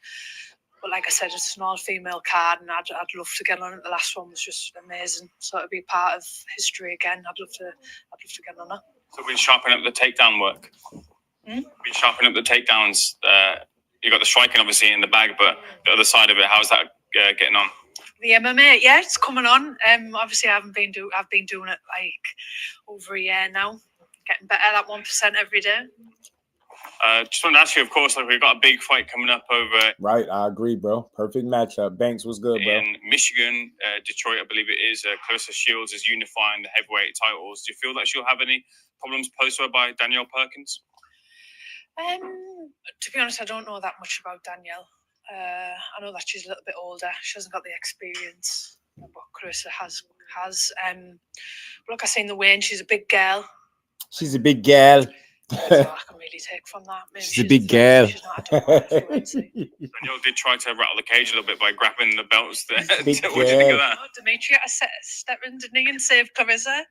It was a bit, don't know, fair play to her. It was comical. She's had Clarissa don't need no saving. Let's put that. Let's be clear about that. You know what I mean? The GOAT ain't give up them belts though. She ain't give up them belts.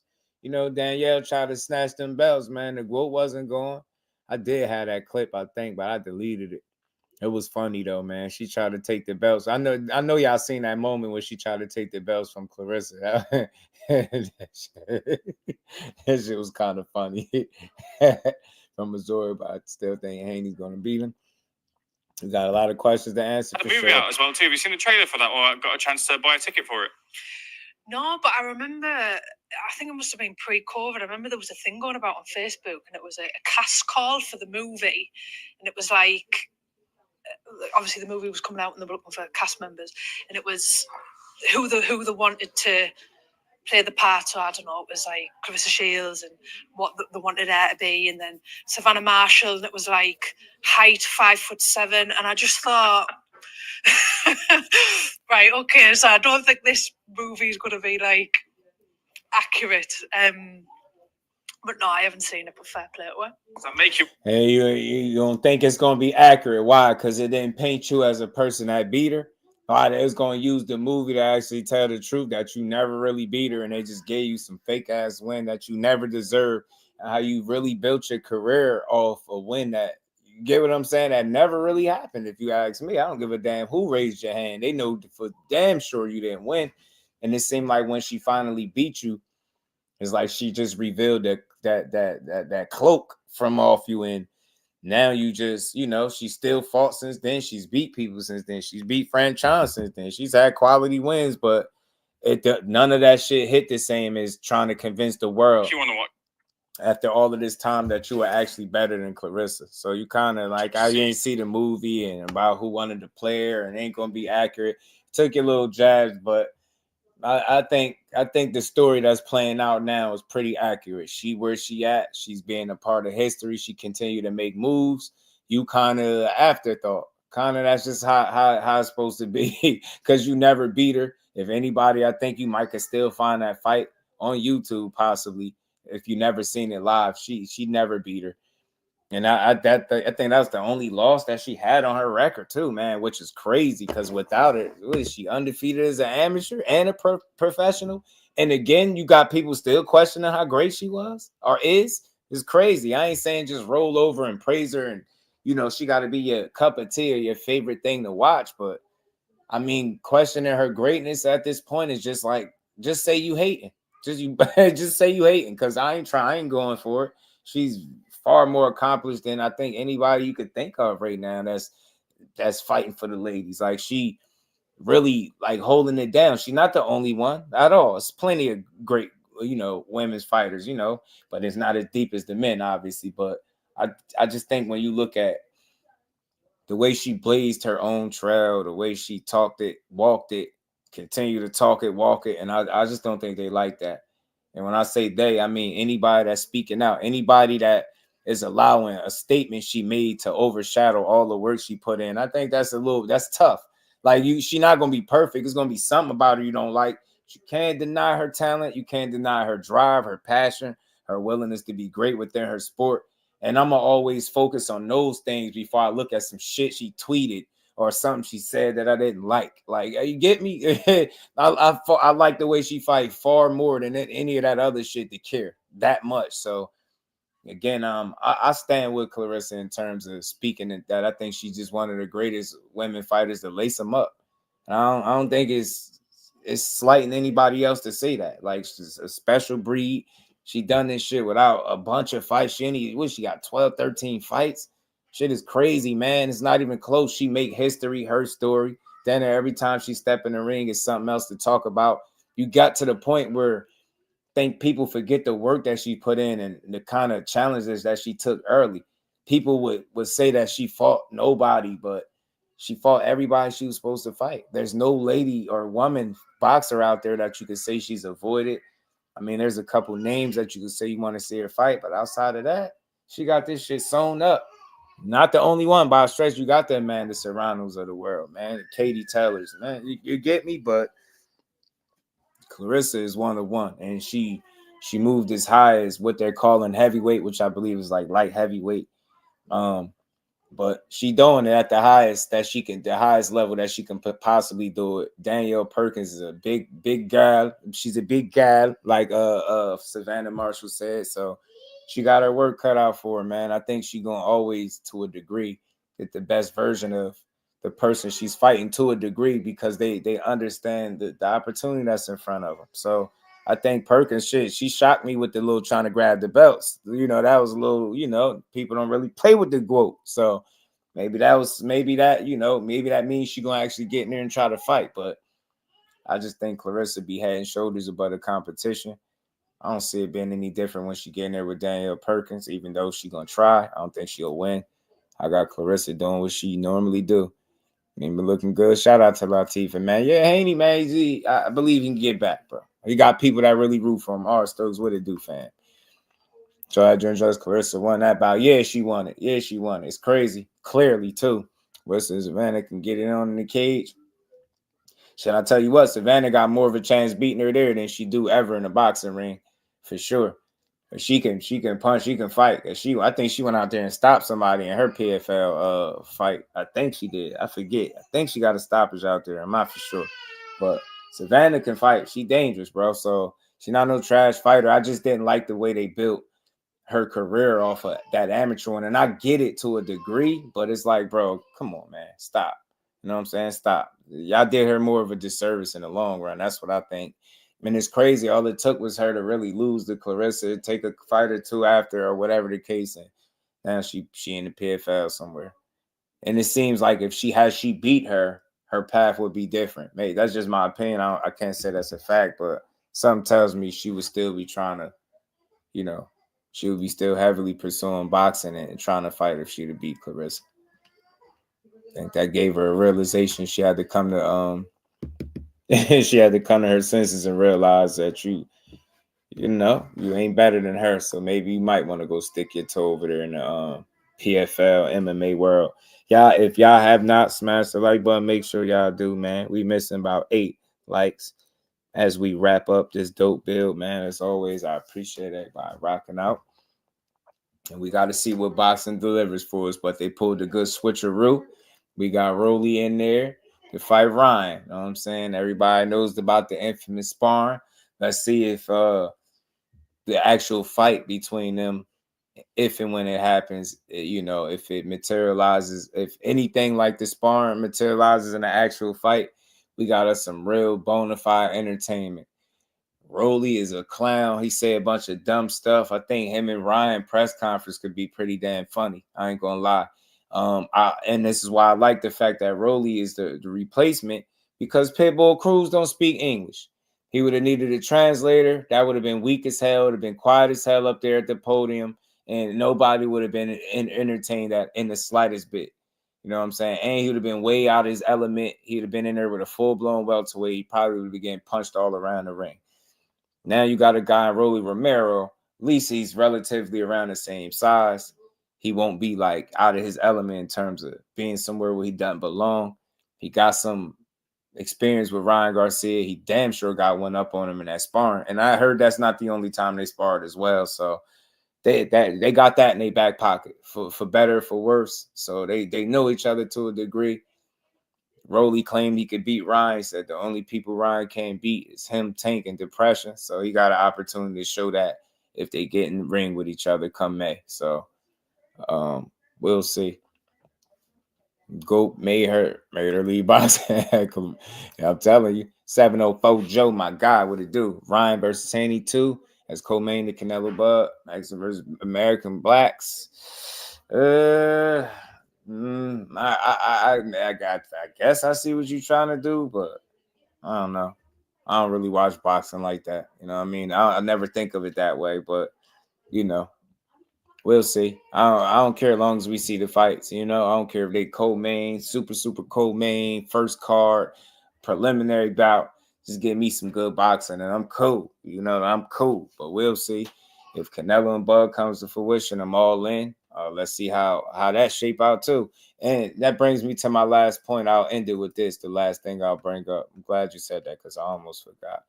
You know, and it'll be brief. It's brief. This is something that Canelo had to say. I mean, Canelo. This is something that Terence Bud Crawford had to say.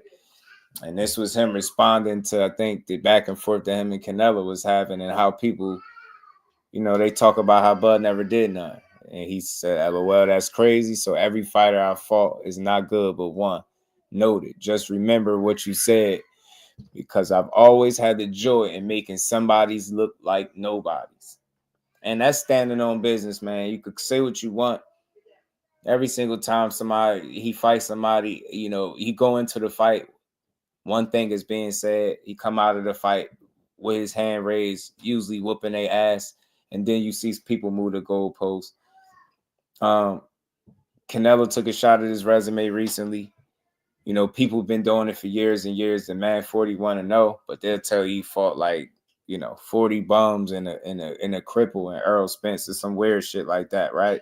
So, or drunk, and they get disrespectful with it. But at the end of the day, I think real boxing fans know just how great Terence Crawford showed you he was as a fighter. You don't have to like him, but as an absolute fighter within the sport of boxing, he's just absolutely at the top of his game. And he still is, even at the age of about to be 37, still at the top of his game with possibly one of the most, the most lucrative opportunity looming right over his head with the Canelo Alvarez fight, in which I think if he takes, he's going to actually try to win. Like I've always said. So, I mean, he's made, and this is deeper than just Earl Spence.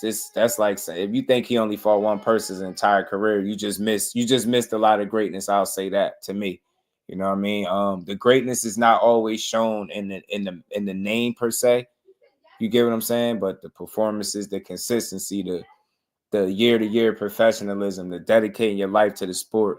You get what I'm saying? And always doing it the right way. You just can't knock a guy like that. You get me? So salute to him. I hope he beat Canelo up and prove a lot of people wrong. I hope he do make him who is a somebody look like a nobody. I love to see it. Talib, what's good with it, fam? Carolina ain't his bitch. What's good, Brody? I'm good with it, man. Shout out to South Carolina. Then support Canelo, but like Magic versus Bird rivalry. I'm telling you, support it. Why not? Why not?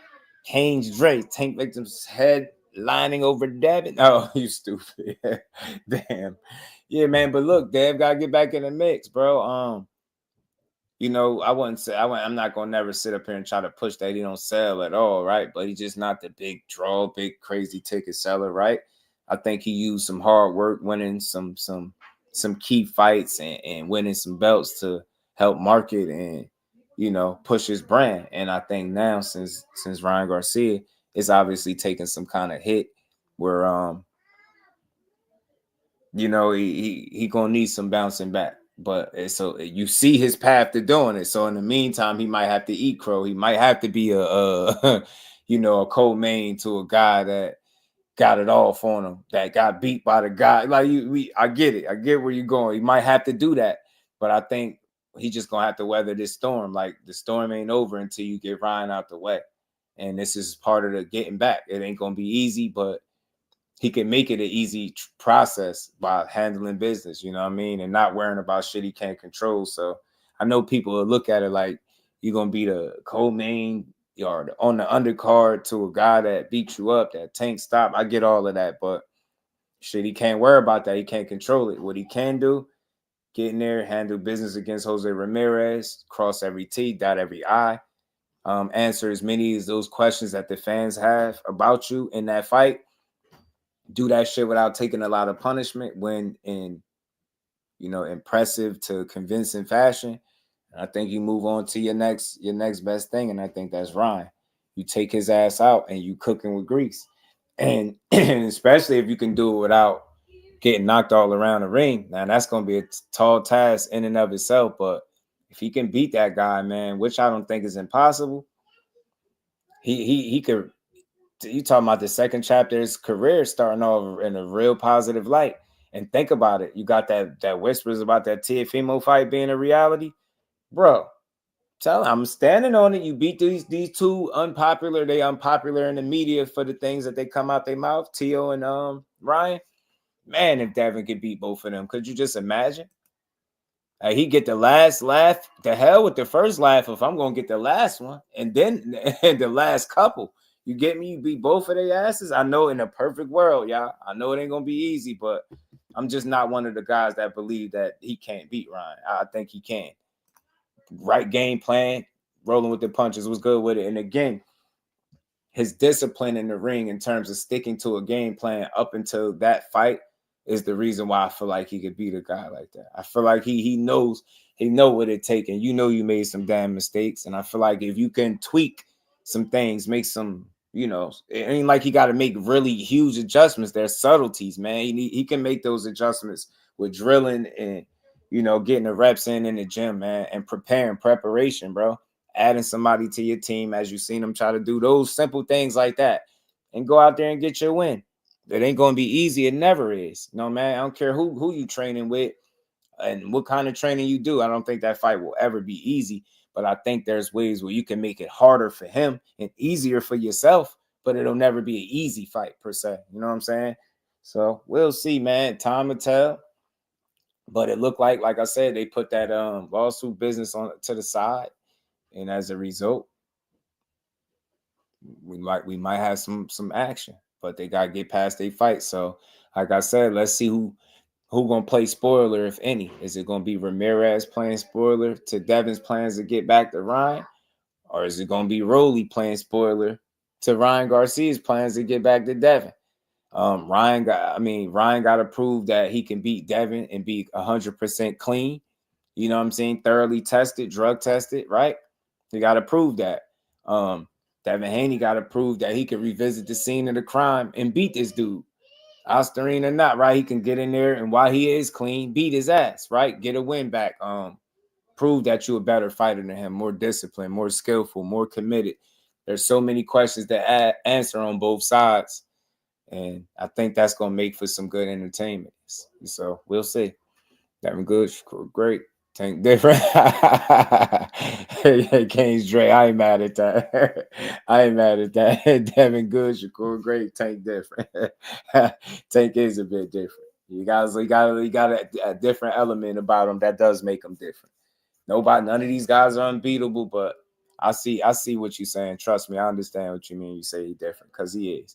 I don't think you could say it's another fighter that's quite like the package that he is, right? You know what I mean? Whether how good or bad that is, we'll find out in time. But nah, he one of them.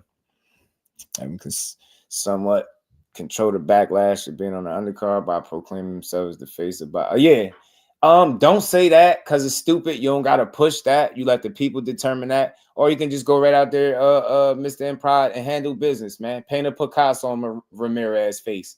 He looked hesitant and gun shy. Make him pay for that shit. You made Regis pay for it. Like when he wouldn't throw his hands, let his hands go. He was standing in front of you. You made him pay for it. Go out there and make a guy like Jose Ramirez pay for it. That's all. That's what you do.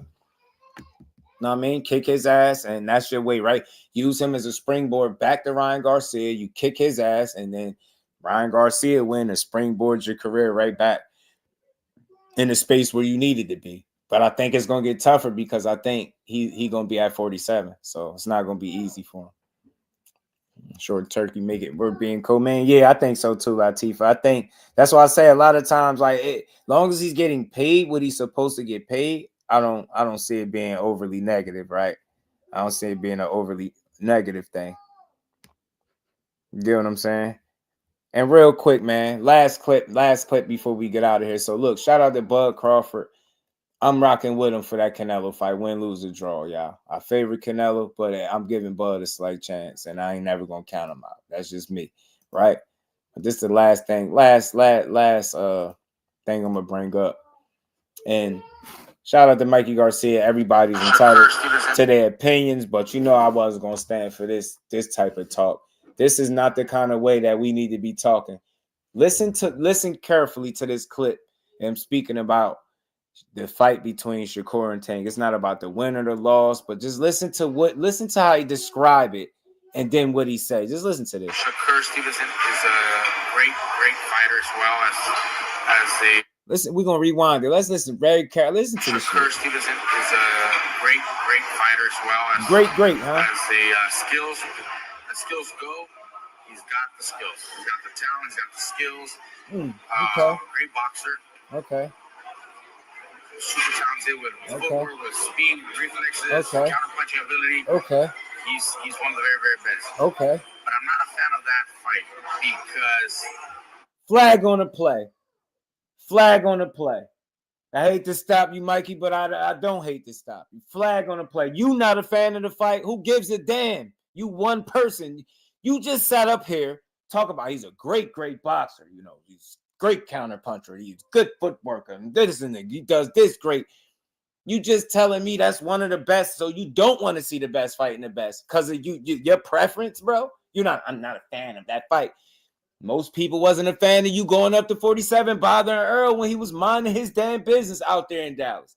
Out there minding his business. You decided to enter yourself into the equation. You wanted to even jump up 2 weight classes. You wanted people to support the fight. Am I lying or am I not? Even so much so, when you were getting your ass handed to you round after round by Errol Spence as the ass whooping commenced, you proceeded to raise your hand at the each and every round to let everybody know, yeah, I'm okay, I'm good. You wasn't good, and he was kicking your ass. And you probably why you look like you aging in dog years, because that ass whooping that nobody in the world in all of boxing asked for, but somehow Mikey Garcia said he seen something, and I'm still to this day, as of 2025, trying to figure out what in the hell is it on God's green earth or in the boxing ring that you thought you seen when it came to Errol Spence. I still ain't out. I don't think I will ever know. I don't think I will ever know. But you set the table by talking about how good this fighter is. But yeah, I'm not a fan of it. We don't care what you're a fan of. We had to sit there and watch Errol Spence pummel your ass into retirement. We watched that. You weren't tripping off that. Don't take great fights off the table with that ignorance, Mikey. You said too many things about how great he is just to not to want to see that fight. You got the nerve to talk about Lomachenko, who in fact is the guy that said no to the dude you knocking a long time ago. I ain't trying to hear that. Mikey is bogus. Flag on the play. I don't even think I need to play the rest of it. His ass bogus, but I will just so y'all can hear it, man. And McQueen, what's good, bro? Shakur Stevenson is the kind of fighter that he's gonna fight his fight regardless of what the critics or fans or anybody wants to see. He's gonna fight his fight, which is fine. That's what they're supposed to do. Fight his fight. Didn't I say this for years? That man gonna fight his fight. That's what you're supposed to do. You want to see somebody fight their fight as opposed to fighting tanks. You want to see somebody actually challenge them. And I think the only way to do that is fighting your fight. Because fighting the way he fight is going to get you somewhere in that column where the last 28 was put at. That's simple and plain. You better do something different than the last 30 opponents, bro. Or you run the risk of being victim 31. So why wouldn't you want to see the fight? You can't tell me how great somebody is and how skillful and how they're a great boxer and is in the sport of boxing, but you don't want to see a fight because what you're not a fan of? We don't care, Mikey. We ain't going for that. That's his style. He's going to be boxer, be counterpuncher. Winning is winning for him. But as a fight fan, that turns me off. As a fight fan. Now, as a fighter, I applaud him. I understand and give him all the respect for the skills. It's talent. His talent is great. But as a fight fan, that turns me off. I much rather see Tank fight other guys, for example, Lomachenko, that I know Lomachenko's there to fight, even though he also has. Somebody tell Mikey that Loma pulled out of negotiations, guy, buddy boy. So we all wanted to see that too, but Loma ain't want to see it more than we did. Great footwork and speed and reflex, but he's there to fight. I'd much rather see that fight than a Shakur Stevenson.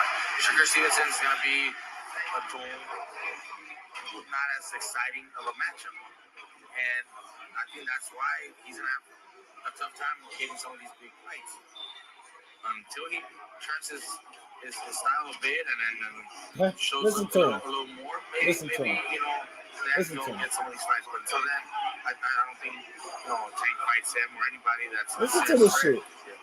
Shakur again. Listen to this shit.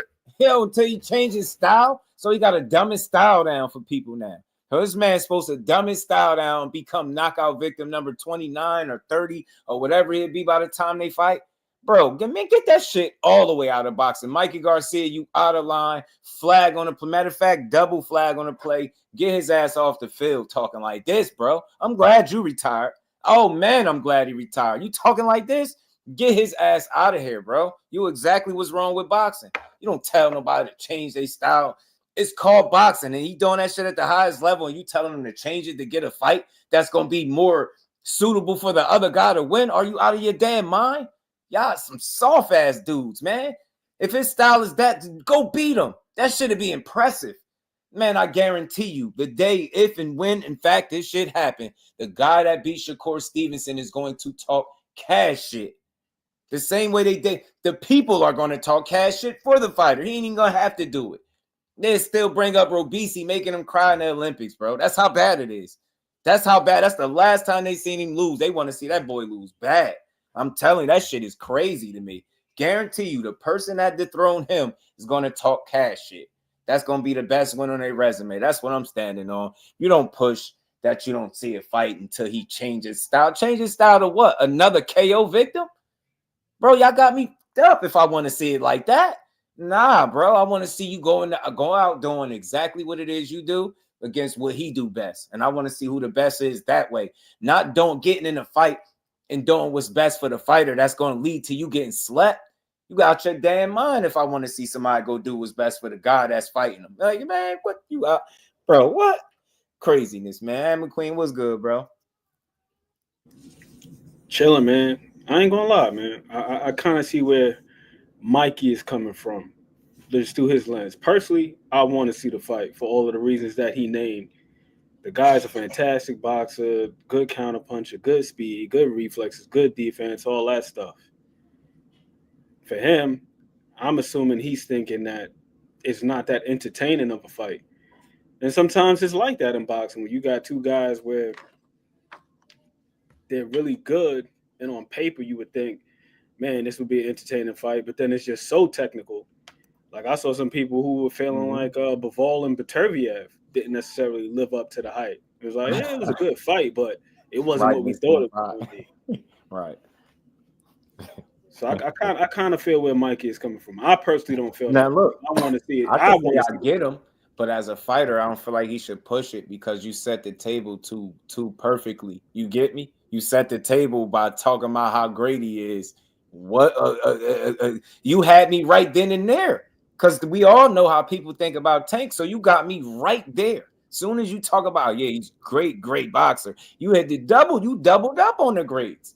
You know what I'm saying? You said great a few times while talking about him. Just think about that. Or do you just sling that word around? You don't say greatness that many times while you speak about a fighter and tell me you don't want to see him in a ring with another guy that people deem great because of his style. Like, and then you was the most action-packed guy in the world. You got knockouts. You ain't had the most action-packed style. You didn't. Y'all miss me with this, man. Y'all act like y'all was balls to the walls, the most highly entertaining. Nah, Mikey. I remember you, sir. You wasn't one of them. You know what I'm saying? Wasn't one of them guys. You were a damn good fighter, and I appreciated watching you fight because you knew how to box. You were known as a boxer, puncher. What do you want the most? Like, you seen that Mikey Garcia fight? Now you had some knockouts. I ain't gonna lie. You don't clean. He wasn't no Ricardo Mayorga just go out there and lay it on the line. He was definitely a technician, like very fundamentally sound. That's what I'm saying. Mikey was just straight up and down fundamentals. A guy that can do it at the highest level because of what you think it's gonna look like. And I urge people. I keep saying this to y'all. Are y'all admitting to something without admitting to it? Because on the flip end, you're going to tell me how you never seen a boring fight from the other guy. So won't you just be cool with that? He going to figure it out. He ain't going to allow it to be boring, right? He don't get booed, all of that shit. I don't want to hear about what one guy going to do. Like, they almost make it seem like the way he fights is going to dominate how the fight play out. If that's the case, what are you telling me?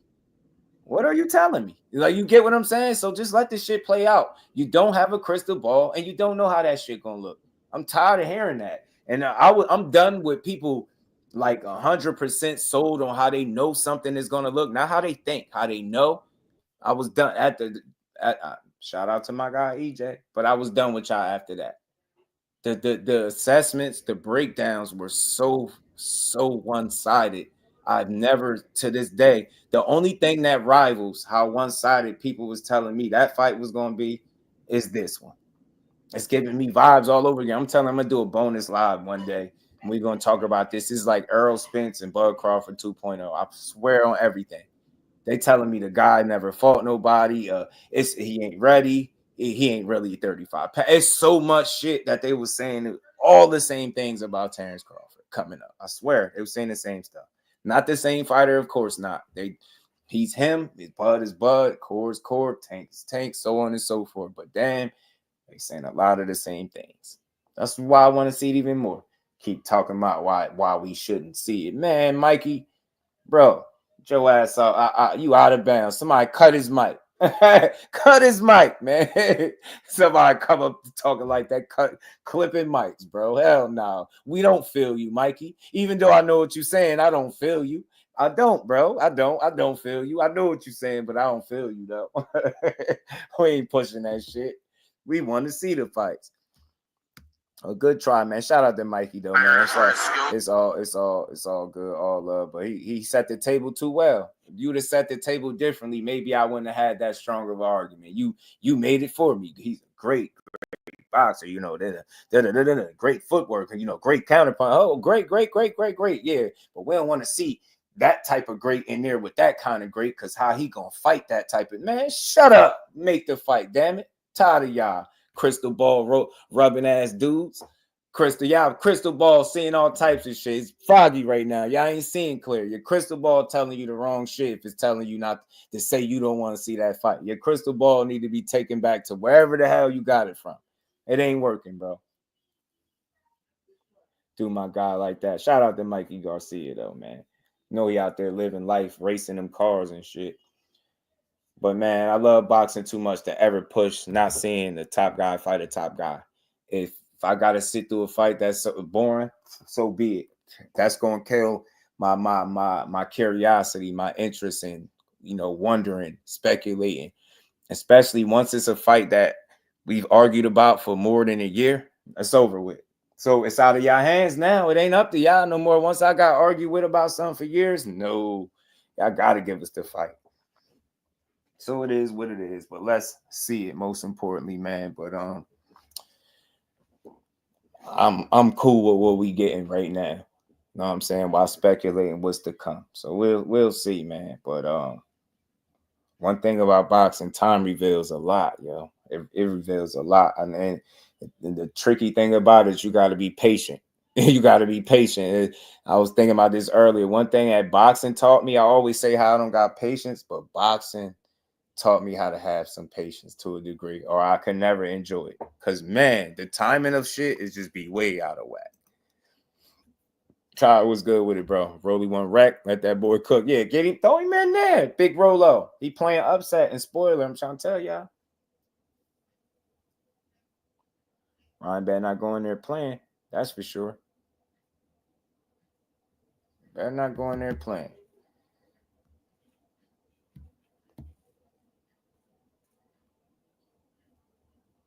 Man, and y'all, if y'all have not, make sure y'all do. Smash the like button for you, bro. As we wrap up another dope build.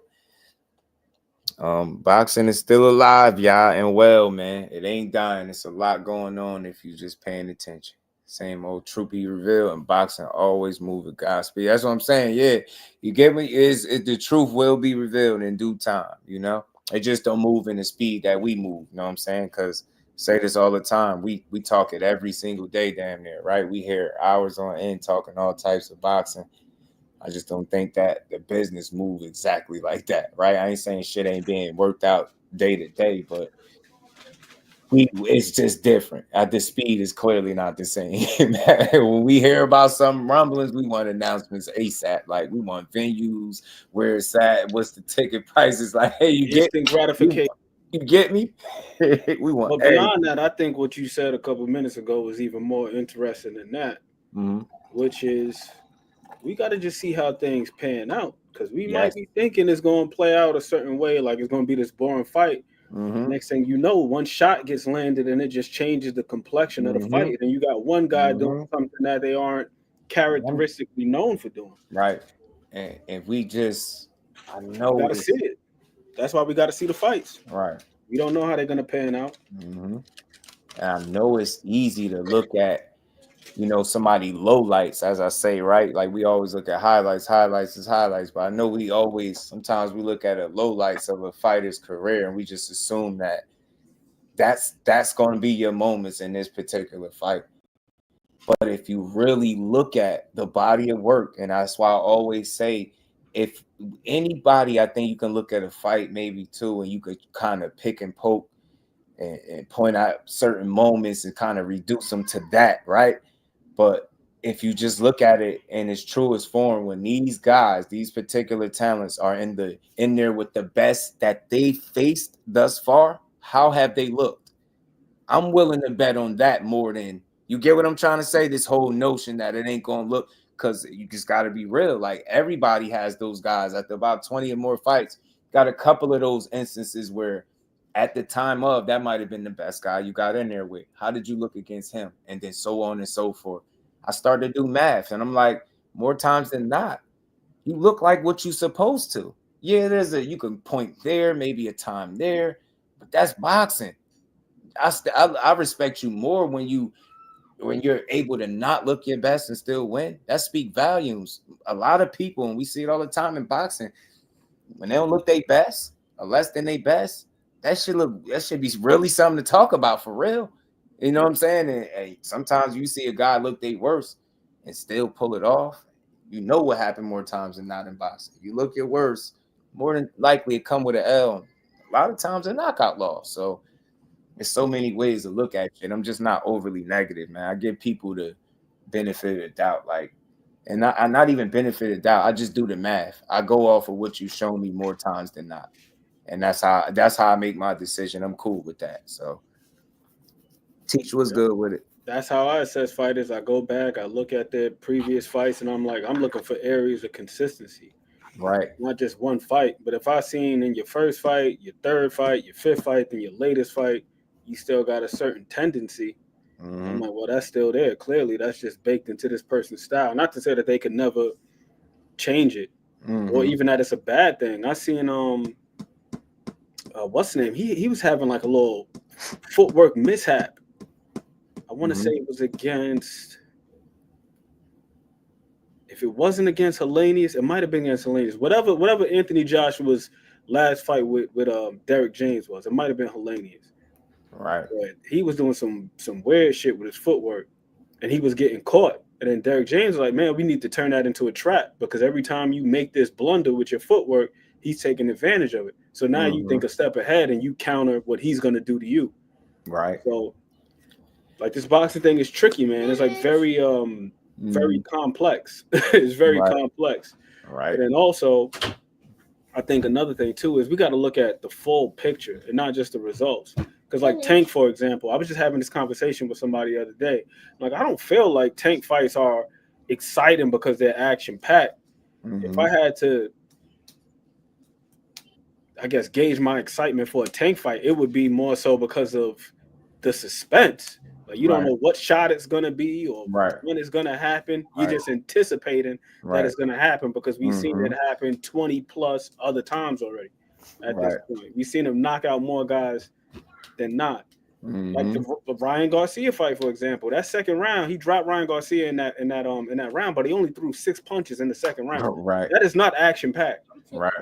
Right. He just has the equalizer. We look at the results. You look at him sitting somebody on their back pockets, and you're like, oh, that's exciting. But you really go back and watch the rounds. Some of these rounds don't be action-packed. It's just kind of like watching a trapeze artist or somebody walk on the tightrope, and they don't have the net underneath them to support. It's like, damn, are they going to fall? Right. That's how it is watching a Tank fight. It's not because there's like a whole bunch of shit going on. Right. It's the suspense. That's the perfect way to put it. That's exactly how it is.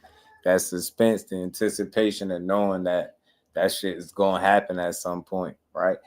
That's as fair as you could put it. I try to tell you that shit is very subjective. I just hate to see boxing, the mentality of boxing go that way, where you starting to hear it now. It's like a theme. Like if you box, the way the decision, somebody gonna complain, man. If you don't get that shit out of here, I done seen way too many good fights go the distance to be mad. I see somebody get their ass beat. I just kind of level with Core a little bit with what he was saying. Like sometimes it just get to a point where you just get tired of seeing it. It's like the same shit round after round. That shit don't be close. You beating people ass, and it seems like people just get tired of it. You know what I mean? Like, oh, he ain't gonna knock him out. I bet he's just gonna beat him up some more. I'm out. Like, I could turn the tape. I could turn the channel or whatever the case. That shit just crazy. But I'll say, man, that if you win it for longevity, you just keep doing exactly what you've been doing, because that's what's gonna keep you here. Shit that got you here gonna keep you here. So I'll say keep doing you. They're gonna have to respect it when it's all said and done. MJ versus Bird. Canelo has a Super Bowl ad last year. Did he? Teach was good with it. Yeah, man. I just came up to get your guys' thoughts on the upcoming fight. Is he talking? Yeah. Can you hear me? No, you super low. You super low. Coming in super low. Shout out to everybody still rocking with your boy, man. Y'all smash that like button, man. You super low. I can hear you barely. All right. Yeah. Stream, y'all probably tripping. But look, man, shout out to everybody. I'm not gonna hold y'all too much long. Shout out to my guy Teach. I see you click the link to come up to build, man. Y'all know I'll definitely be back tomorrow to build on this boxing for sure, man. And McQueen, you gotta come in the building sooner so we could get our build on, man, with my guy. But if you're free tomorrow, we gonna make sure we build on some boxing for sure. Just came out in the new Black Ops commercial. Oh, yeah. You're right. You did. He did. Adrian Molina, my guy. Shout out to you. Said, how do you anticipate the Ryan versus Rollie fight build up? Oh, I think it'll be fun, yo. I think they're going to talk a lot of trash. I think Ryan got material. Well, Rollie got material from back when, right? When he was talking crazy and going off. They got the sparring tape that you could sling around. I'm pretty sure going to start getting posted again. It's going to be a lot. I think people going to have fun with that. So we're going to see. We're going to see, bro. But, yeah, man, shout out to everybody, man. Much love to the fan. I got to get me something to eat, man. Y'all smash the like button if y'all haven't on the way out. Shout out to my guy, Ant McQueen, coming up here to rock out with me. I was good with it, Flossie. Shout out to the fan. Damn, y'all caught me late. But make sure y'all tap in tomorrow, man. We're going to drop the link and build on some boxing for sure, man. 4 p.m. 4 p.m. Teach, you already know. You always, yeah. Definitely stop through tomorrow. We'll continue the conversation for sure. Y'all know this boxing is an unlimited build, man. It never stops. The day just changed and we just pick back up where we left off, yeah. So again, I appreciate everybody that came through, everybody that hit the super chat, cash app. Much love to y'all. I appreciate all the support. We're gonna keep building. Yeah, it's all good for us. So we be back tomorrow for sure, man. Make sure you type in. You know it. And we're going to keep building, y'all. So enjoy the rest of this good Tuesday. I'll see all y'all tomorrow, man. Peace to the fan.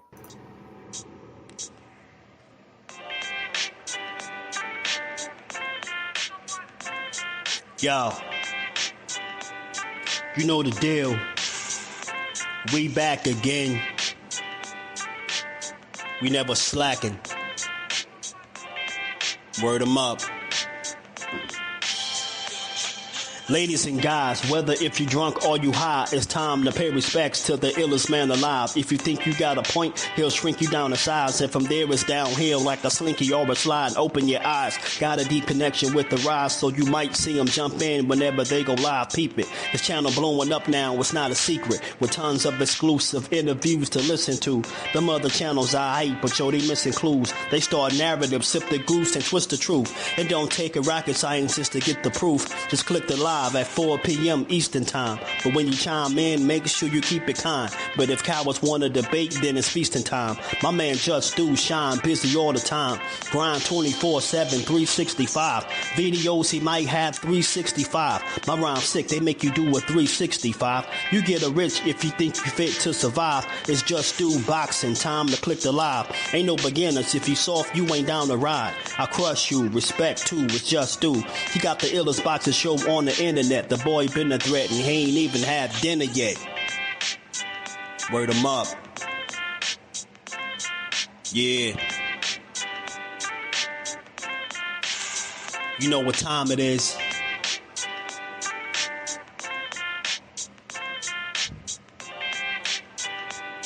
$4 p.m. Eastern. Click the link. In the building. Make sure y'all subscribe to Jusdueboxing, the best boxing talk on. Jusdueboxing in the building, 4 o'clock shorty, man. Y'all make sure y'all check him out. He's going to be live today at 4 o'clock, man. And he's going to be spewing some good stuff as he always do with an unbiased approach, man. He's probably the most unbiased channel on YouTube. What's going on? And one of my favorite channels, if y'all into that pugilistic perfection, if y'all into that boxing, that's that boy Jusdueboxing here on YouTube. Make sure y'all check out Jusdueboxing, the only unbiased boxing channel on YouTube, because